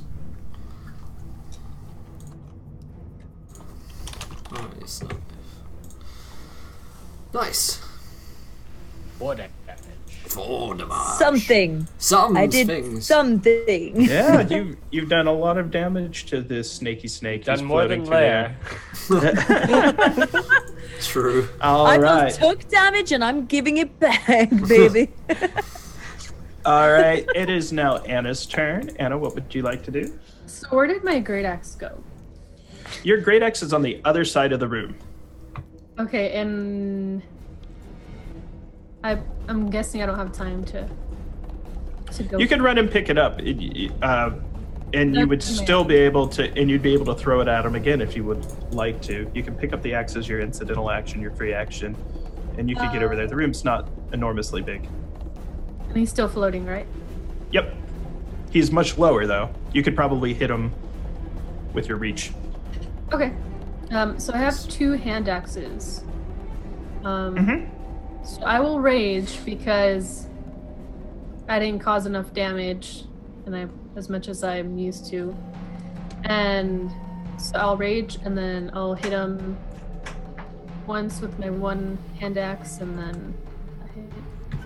All right, you definitely hit him. Go ahead and roll damage. Okay, so it's that plus 2, 8, so it's 10, and then I hit him with my other great axe, or... No, you used your bonus action to rage, I believe, so you wouldn't do your offhand weapon. But he still takes 8 points of damage, and, you cut through his scales, and, his green blood shoots out like a geyser. So 10 points. Ooh. Get him. Got him. Yes. All right, moving down our list of party members from Anna to Zara, who has Lair with restrained. Yeah. I can't really move to attack because that means letting him go, and I don't want him to go and punch my sister again. Best kill him, I guess. I'm not gonna kill him. Could knock him out. I won't hold it against you. Well, you can't hold anything against me right now. Well, hey.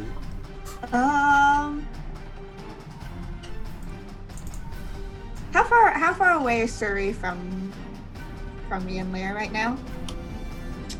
Surrey is about, I'd say, 17 feet. Okay.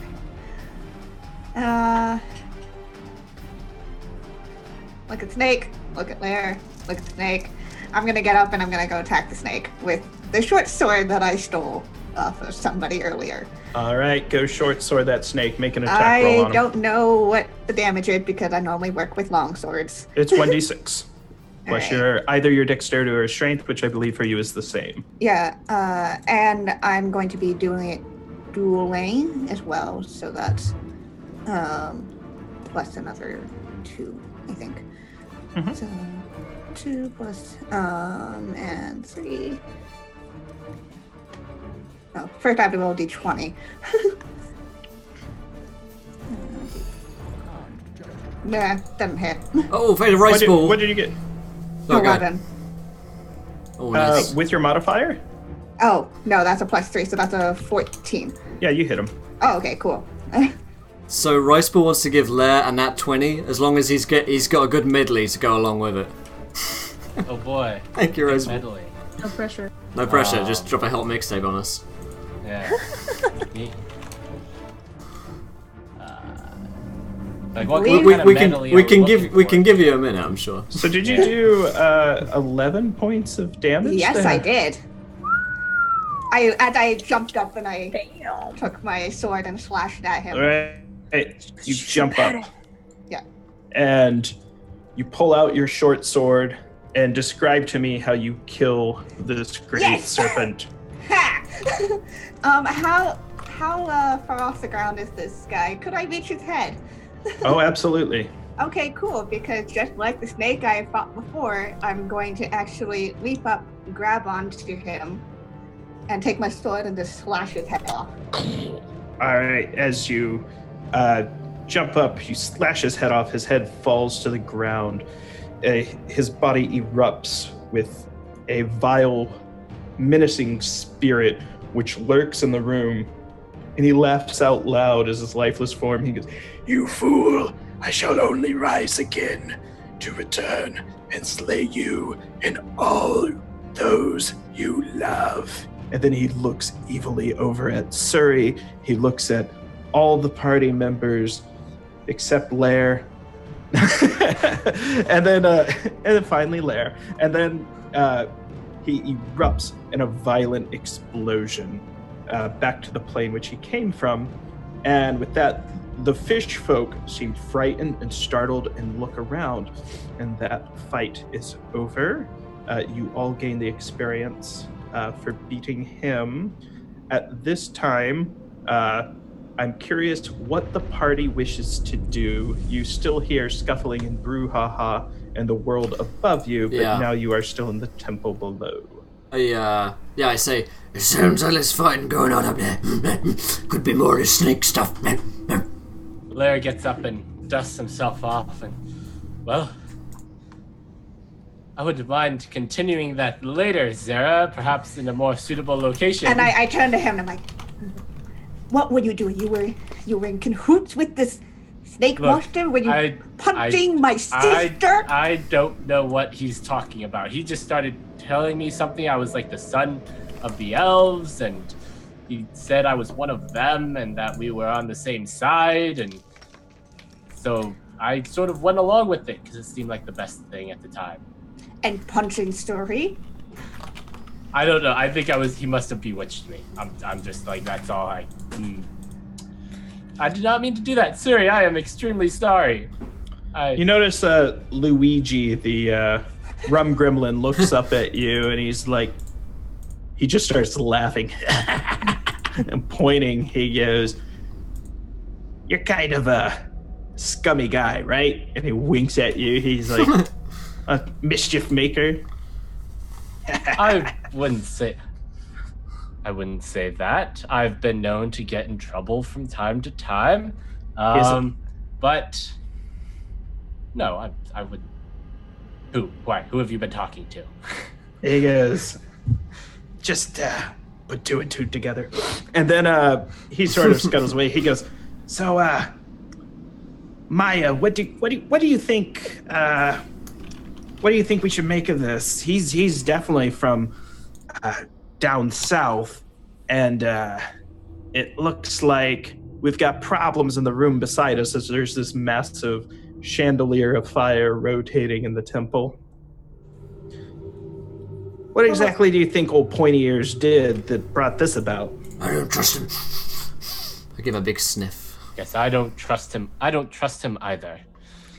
Suri isn't even listening to this conversation. She's kind of gone over with her red glowing jaw to the fish folk and is trying to kind of comfort them a bit and help them calm down. And you speak Elvish, Suri? Yeah. All right. You notice Mobo is he's attempting to write on the floor with the dead serpent body, what remains of its guts. He's trying to write out to you that the fish folk have ways in and out of the wolf lair. We assault the wolf tribe routinely due to their ways. and we have murdered many of them, and we have ways to escape, secret ways. Well, if you know a way out of here, we should go. Yeah. I think they have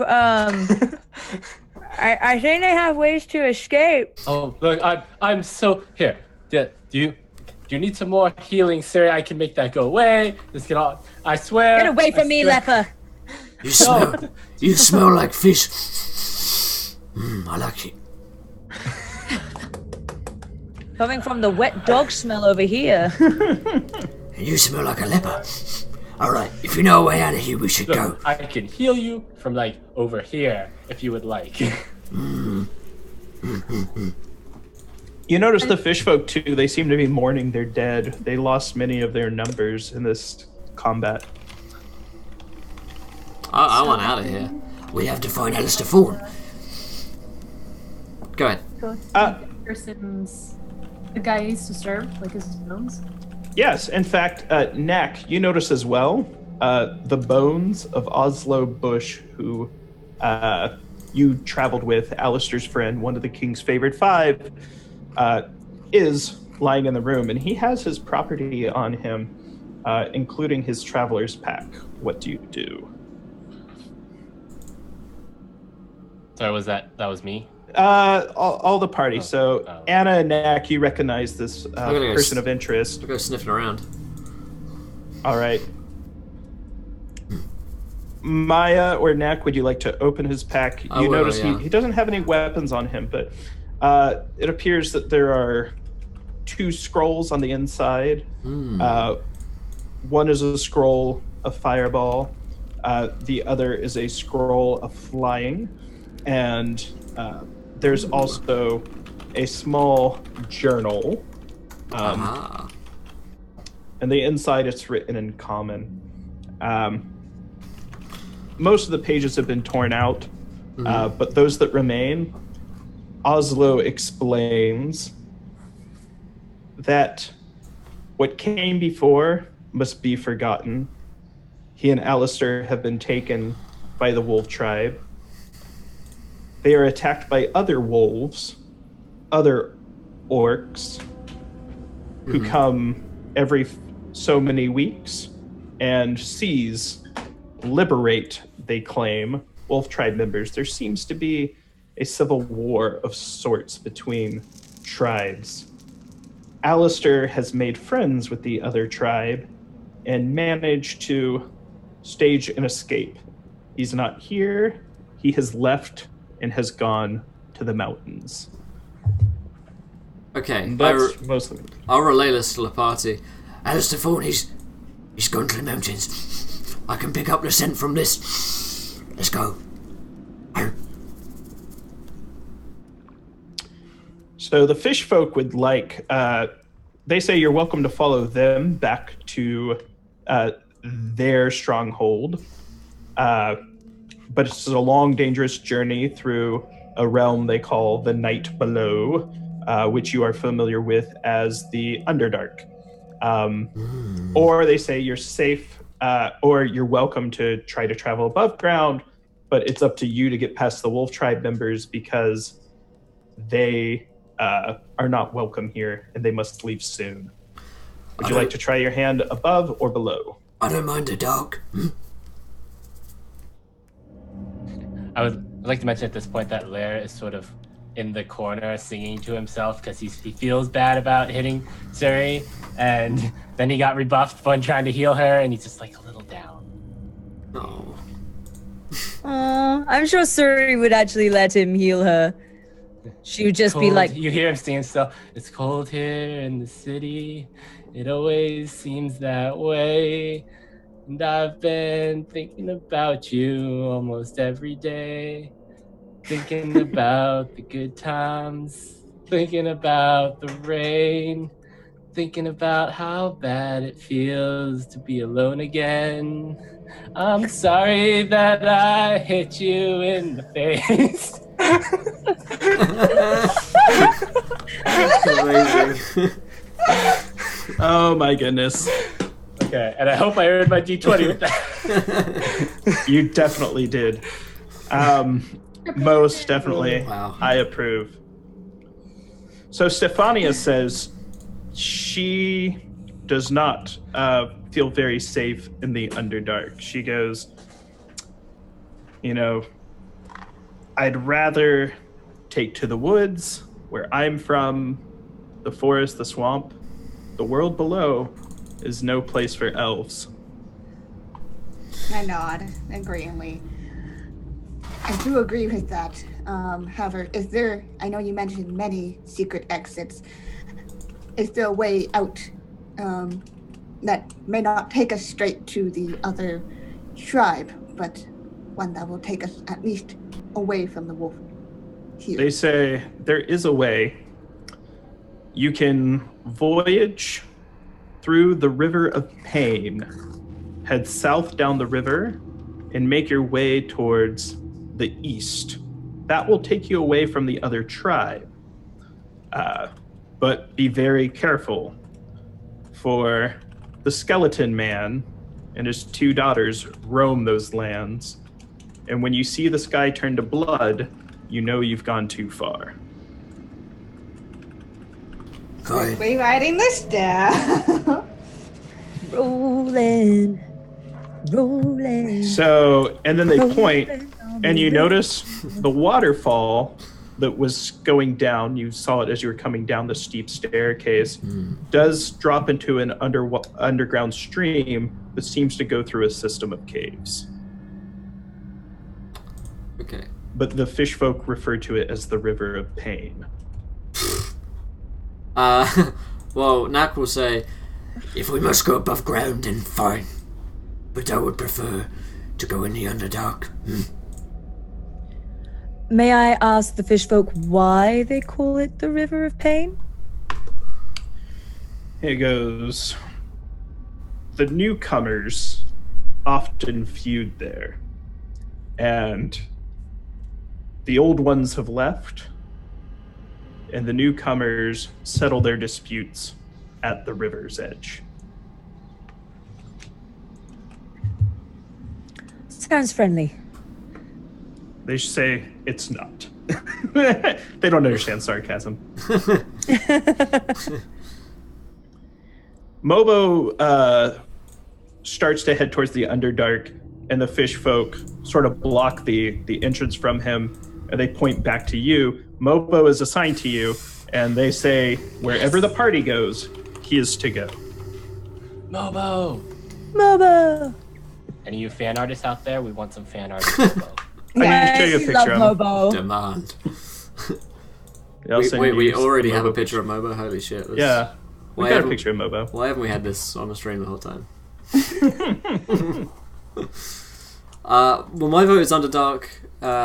Do we just want to vote on it for the sake of How do you want to handle it? speed, I suppose? So my vote, all in favour of Underdark, vote yay. Yay! I will. Alright, then we'll go on the fucking river. You're going down the River of Pain? Let's go down the River of Pain, guys. All right. That happy place. The happy place. This Well, is You notice 100% your fault now. Well, it was the River of Pain. Down the River of Pain. If I understand, Oh, there were 3 ways, right? There was just trying you to get could go up and above. Yeah. You could take the river, river, or you can. or you can go down the Underdark. Okay, so there's 3 options here. Okay, guys. so Yes. I'm biased towards water. I hear river, I'm like, yay. alright, let's do the river. It sounds like fun. All right, there are Give me great axe. yes, Okay. there are. You notice 4 boats tied up near the river, so it's obviously used by the Tindolfer down here on occasion.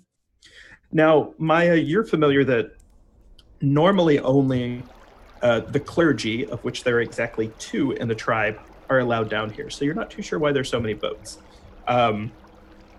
Is there any information you have you'd like to share with the party about the encounter you just had? You don't have to do that now, Yeah. but I'm curious. Yeah, I'll kind of fill them in on what I know. Tell them what you want to tell them. Yeah. Yeah, so kind of turn towards the party and be like, these people were kind of a little bit too much for me. And I thought I would move on and maybe help some fellow adventurers. Because I do need some questions answered myself. But I do have a lot of information for you. Scratch my head. Let me just scroll forever. While she's doing that, Knack, Yeah. make a perception check with advantage. 17. All right. You notice Zara. Her body has flower markings over it, and you remembered words that were spoken to you before you came down this way. An individual you were meant to find. And after seeing her in combat, you think she may be somewhat connected to that charge. And this is Zira? Sorry? Yes. Zara, the one-eyed wood elf. Okay. I'll keep this to myself for now, but I eye her up and down, squintily with my hyena eyes. I look super suspicious for a moment. Yeah. If I catch sight of this, I kind of raise it. Normally he sniffs. Now he's emoting with his eyes. You're like, whoa. Holy Why is he shit. giving me the stink eye? You know. Yeah. I was like, All right. Back to you, I Maya. scratch my chin with my hook. So, as I recall, you guys were looking for somebody or information about something? Alister Thorn. Where is he? We know he's gone to the mountains. Do you know anything about him? Hey? You know, I don't know that much about him. Probably as much as you guys, but I do know that the thing we just encountered was a ritual from the Serpents of the South, of course. And they were actually trying to open up a portal of some sort. Reads in Spanish. Yeah, and because they were actually casted out by the god of death. You're thinking of, okay. The wall of You fire. know that the gods established a wall of fire to the south to keep the serpent kingdoms from invading the north. That wall of fire, you're quite certain, is either missing large portions of it or the whole thing has come down based on a ritual that Lair Silvertongue participated in. Oops. What did he said? You didn't know, yeah. So yeah, you've picked up that serpent kingdoms to the south may now have access to the north. The gods of the fudge. world established this wall to keep them out. However, no dice now. With that said, you won't be able to fit the entire party into a single boat, so we're going to need 2 boats. I want to know who rides with who, and who does the rowing. I will row. Right with Silvertongue just to keep an eye on him. I don't trust him. Okay. Hello there, Maya. Maya is your name, right? Yes, yes, it is. You have what lovely tusks you have. And then I kind of like growl at him and like squint my eyes, try to intimidate him. Then I'll go with the fish girl and the one-eyed one. Like, give her another suspicious look. Boar's the dwarf who's been hanging cautiously in the back.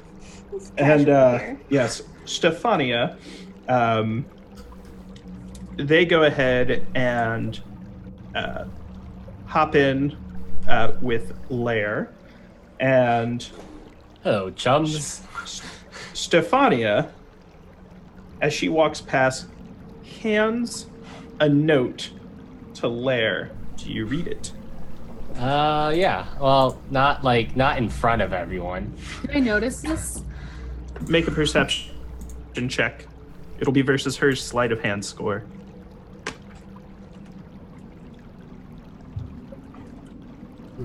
So 13, you do not notice it. Well, damn. Yeah. shit. Depending on where I'm sitting, I'm probably gonna like hold off on it until like everyone else is distracted. So you set sail. You make way down the River of Pain. You begin your journey. You go through a dark cave. You notice there's beautiful fire beetles crawling along the wall. You can hear the sound of water. There's a faint glow deep beneath the river's surface, and it almost looks like merfolk swimming beneath you. Although it seems to be reflections of a time from the past, not a time that exists now, but something that happened long ago. Lair, as you hold it in your hand, and you have dark vision, right? You can make out contrast. You look down and you read, "I know your secret." Oh, lovely. And there is a seal drawn out, and it says, but beneath that, "I share it as well, but my sister did not." Okay. All right. So you travel out, several hours pass, and you're going down the river. Luigi has been loud and boisterous the entire time, singing sea shanties as you go down the River of Pain. And row your boat down the River of Pain. Stab, stab, stab, stab, stab. Please don't die today. Suri gets punched again. Oh God, no! Based I would on- never. based on the directions that the fish folk give you, you do see mountains in the distance, and you notice one side of the river has beautiful florals, flora, and it's just teeming with beautiful natural, almost otherworldly looking plants. And on the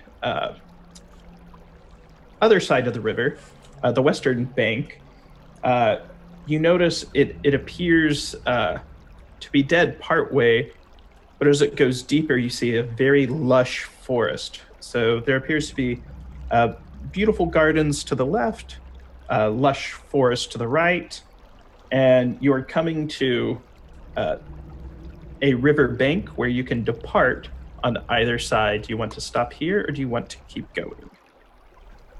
I'd say we've made it, it looks like we did pretty well in this River of Pain so far. I suggest we don't test our luck any further. You wanted forests? There are forests. Knack, make a survival check with advantage because you're tracking Alister Thornrose. Yes. It's a question. 11. All right.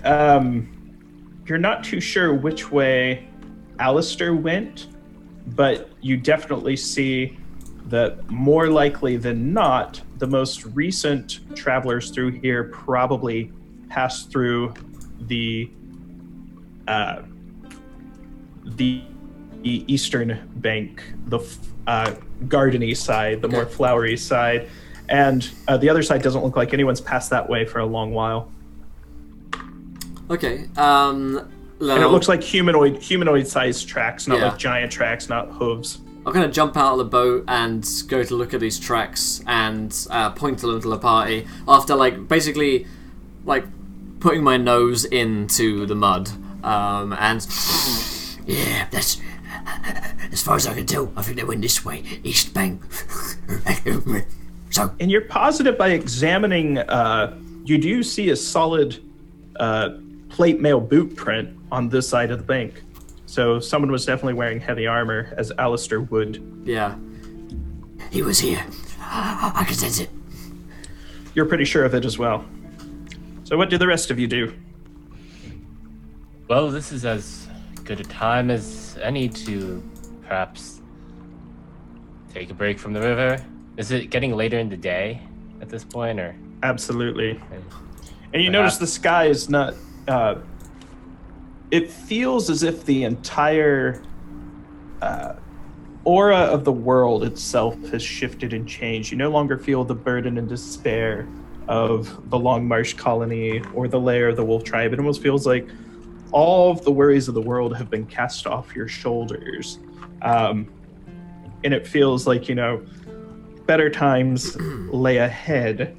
And while it's not late enough to make camp, you can definitely take a rest and short rest if you'd like. In fact, everyone would have the benefits of a short rest by now. Just rolling up. Yeah, Suri's like, please. Please. It's been a long day, or a long couple of days. It's been a hard day's night. It's been a big eye-opener. Like, almost died, been captured, been knocked out by a party member. This wasn't exactly the world of adventure she was expecting. I'm gonna, as we set up a campfire or whatever, bring our provisions off the boats. I'll say to the half elf, half murloc girl that I can smell of fish and salt. I say, what is your story? Why are you all here? It seems strange that one of your kind is here. I scratch at my fleas and my hook.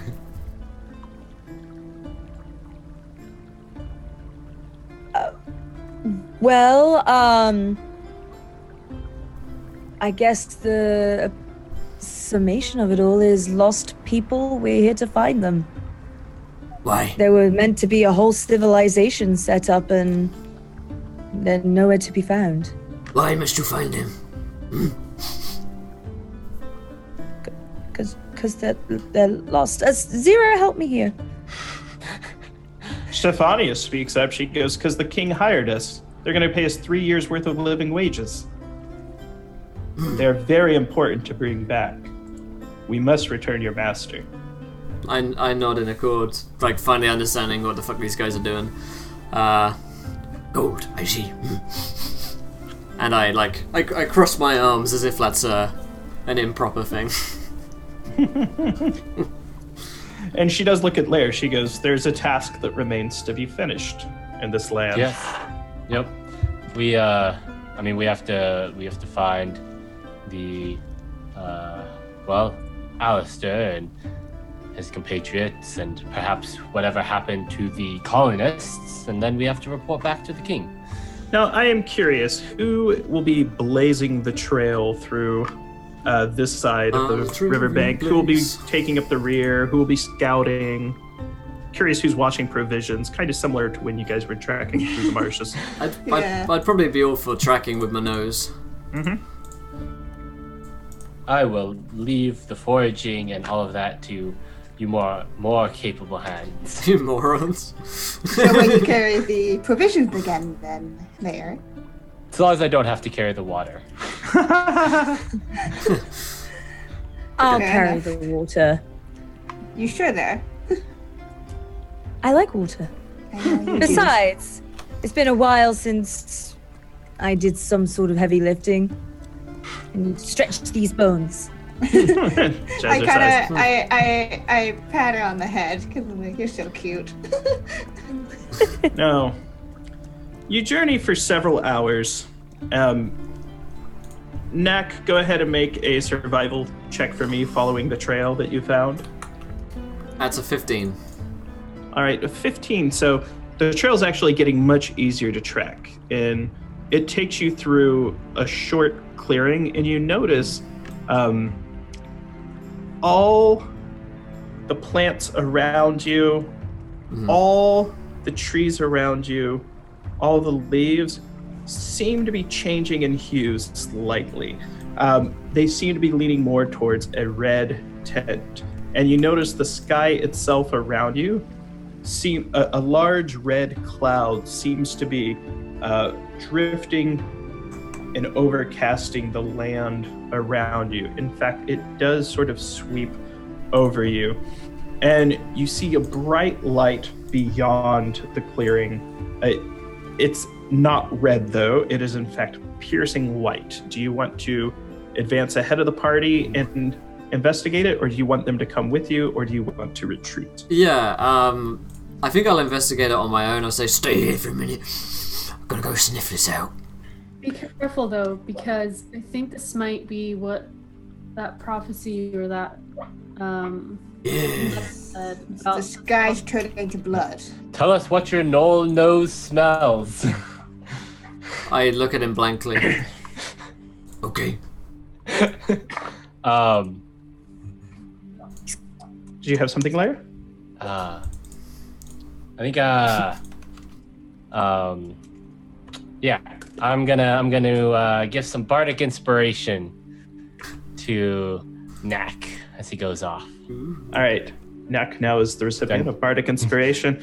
Knack, you notice as you come to the clearing, this area is the most beautifully well kept garden-esque area that you've seen in your life in all existence. Despite the sky being blood red, it is just the most exquisite floral arrangements. And there's a path that leads through the clearing now, and it's a stone path, well-kept marble tiles leading up to a tall tower bathed in white flame in the middle of the clearing.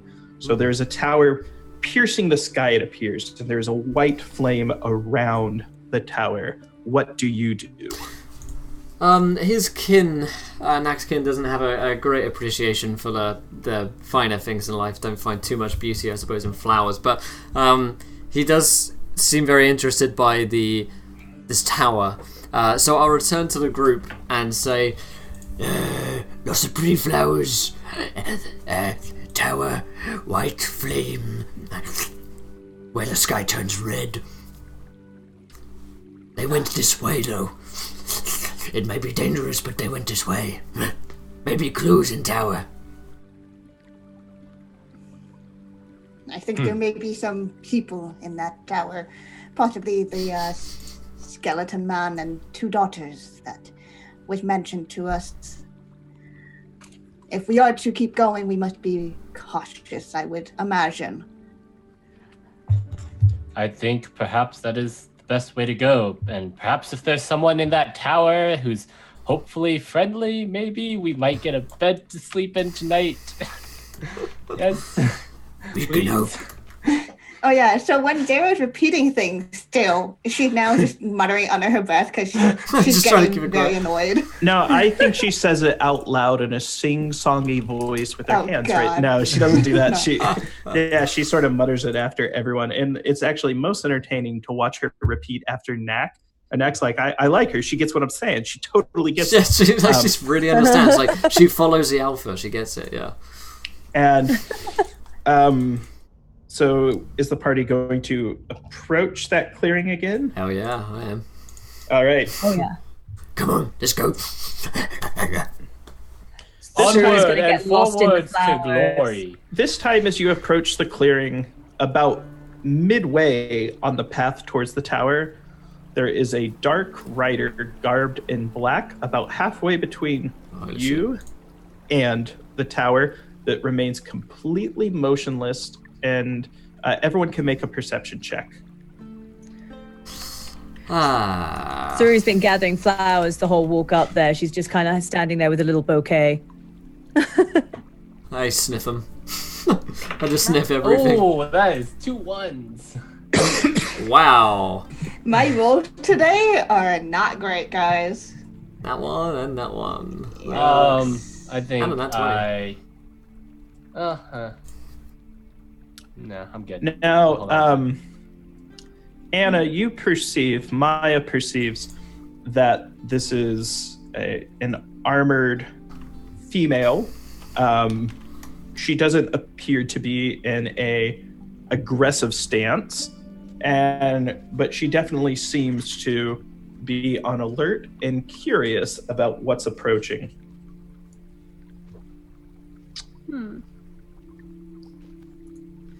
And you notice this as well, Suri, as well as Knack.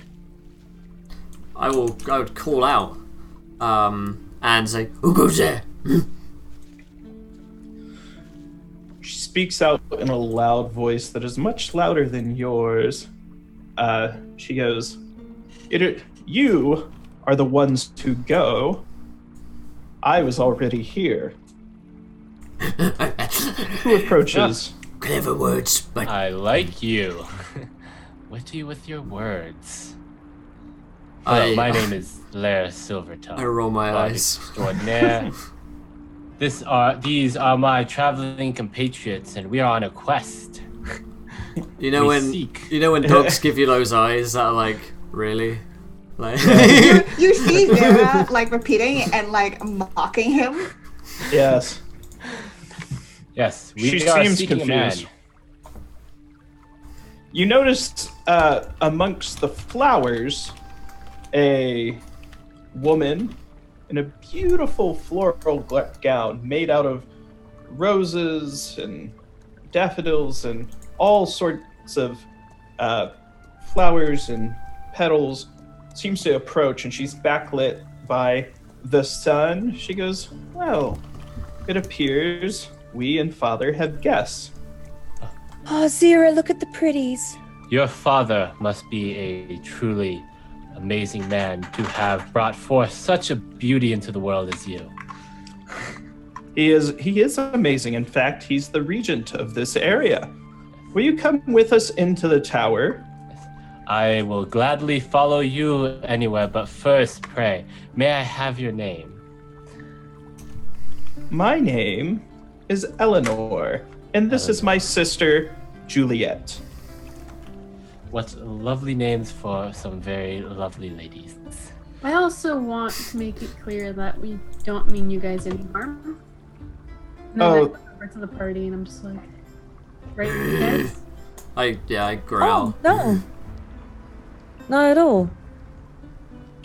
And I Juliet, most certainly do not mean you any Juliet, harm. on her horse, speaks up. She goes, "And even if you did, you would harm us and then suffer the consequences."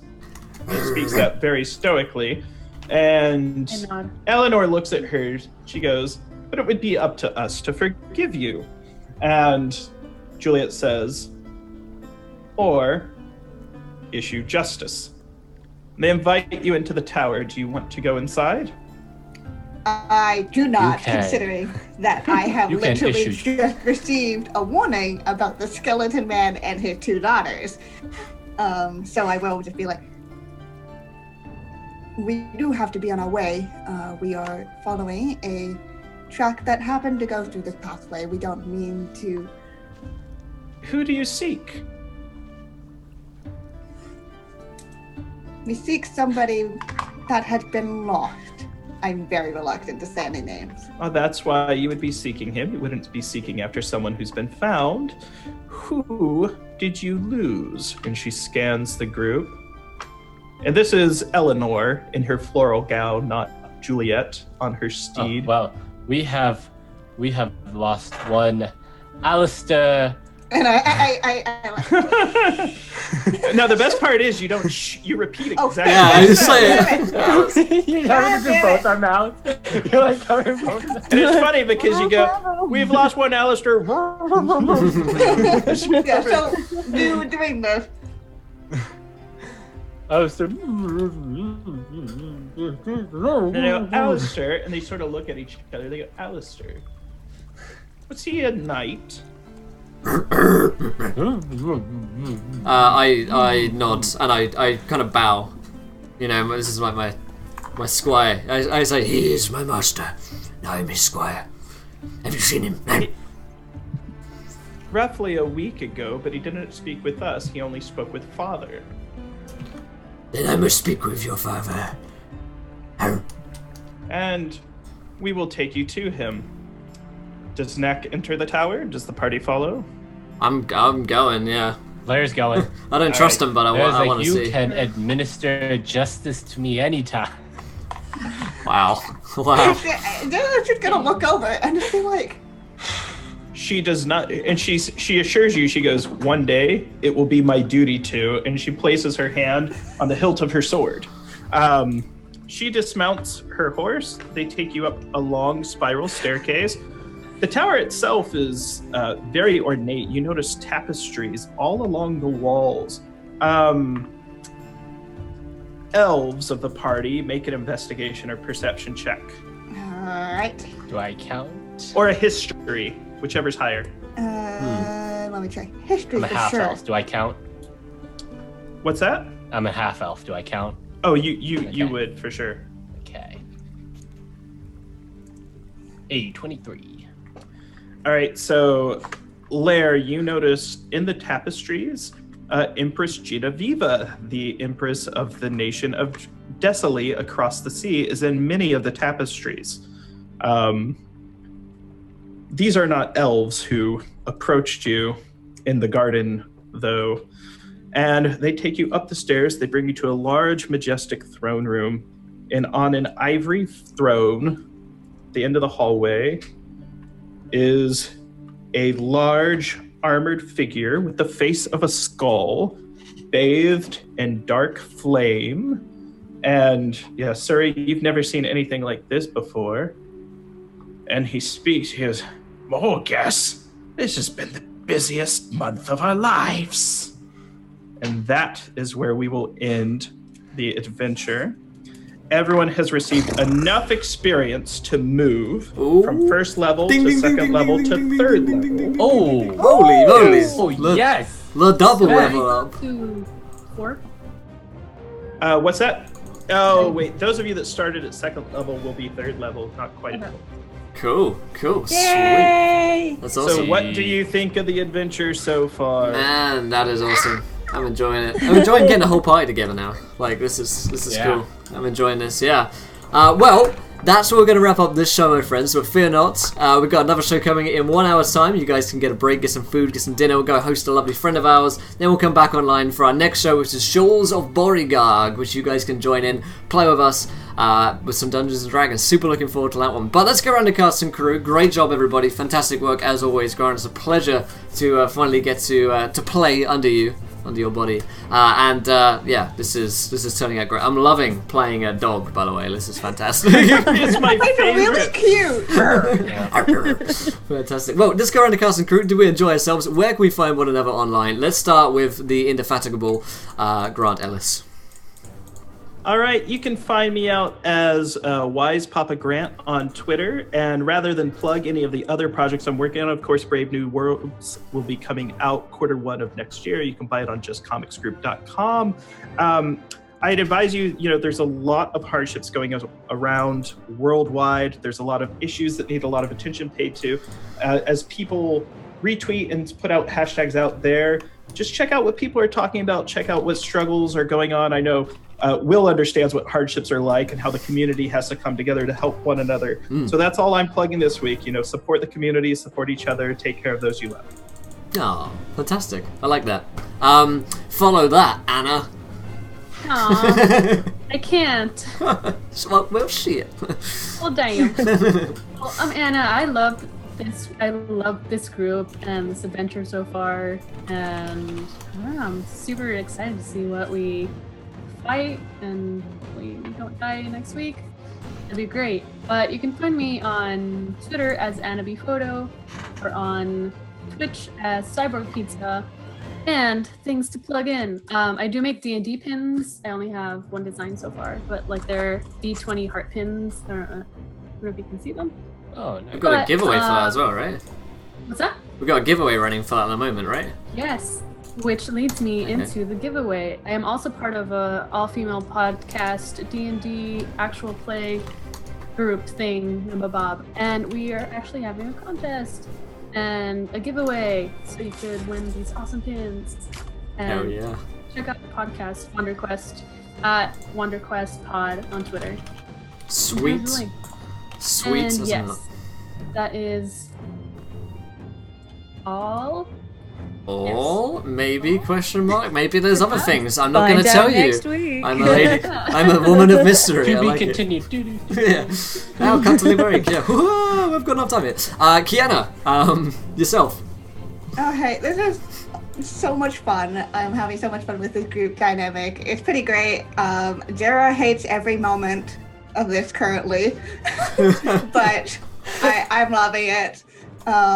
I don't know what it is with me and my characters and bards, but this is the second time that something like this has happened. But anyways, you can find me on Twitter at twitter.com/KennaS, where I kind of just chat about things. You will also just keep your eyes peeled over there because I have a D&D actual play podcast coming up soon. So news of that will be on there, and I hope you guys will enjoy it if you decide to tune in. Fan-bloody-tastic. Tom, yourself, my man. I had a great time. Loving Lair and his interactions with this party. I apologize to Suri. I had no control over that. Yeah. I did factor in the do. experience you got for knocking her out. So. Yes. Sweet. That put you over the edge. Yeah. And he's thoroughly enjoying what's happening over here with Zer. You haven't seen anything yet with him. You can find me on Twitch at Imperator Penguin. I stream Dungeons and Dragons every Tuesday night at 8:30. I run a session every other Tuesday, and a friend runs a Storm's King Thunder the other Tuesdays. I also run another session with my friends playing D&D for the first time at 8 in the mornings. Changes what day each week, but I announce it on my Twitter, which you can follow me at Imperator Pengu with a U at the end. Nice. Yeah. Cool. And last but not least, Madame Gandalf. Hello. So I had a lot of fun, even if I did get sucker punched. And this group, I'm really loving the dynamics that are starting to grow between everyone. And you can start to see kind of how the relationships are starting to form between players. And that's just so cool to me. I love that stuff.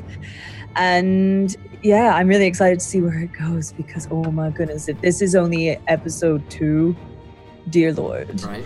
Dear Lord, we are in for a wild time. But my name is Madame Gandalf. You can find me everywhere on all the social medias of sorts as Madame Gandalf.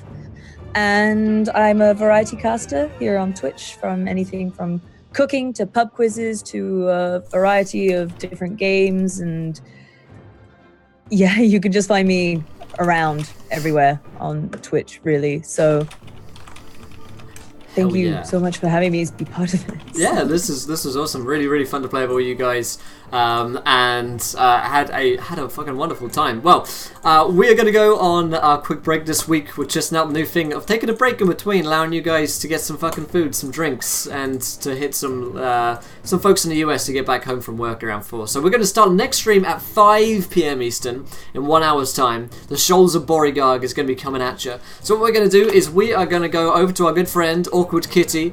I've got a 14-month anniversary over there to celebrate, so we're going to go show her some love. She's on IRL right now, just hanging out, just fucking chilling. That's what we're going to do for an hour, and then we'll see you guys back online 5 p.m. Eastern, 10 p.m. UK for our next game. The viewers play D&D. Thank you guys so much once more. All the donations were fucking amazing. Thank you guys so much for supporting the channel and giving these guys some tough love or just some good love. You know, either works. But until then, try not to roll too many net ones. We want to be here laughing when you do. And go show some love to Awkward Kitty for me. I'll see you guys soon. Bye-bye. Later. Bye.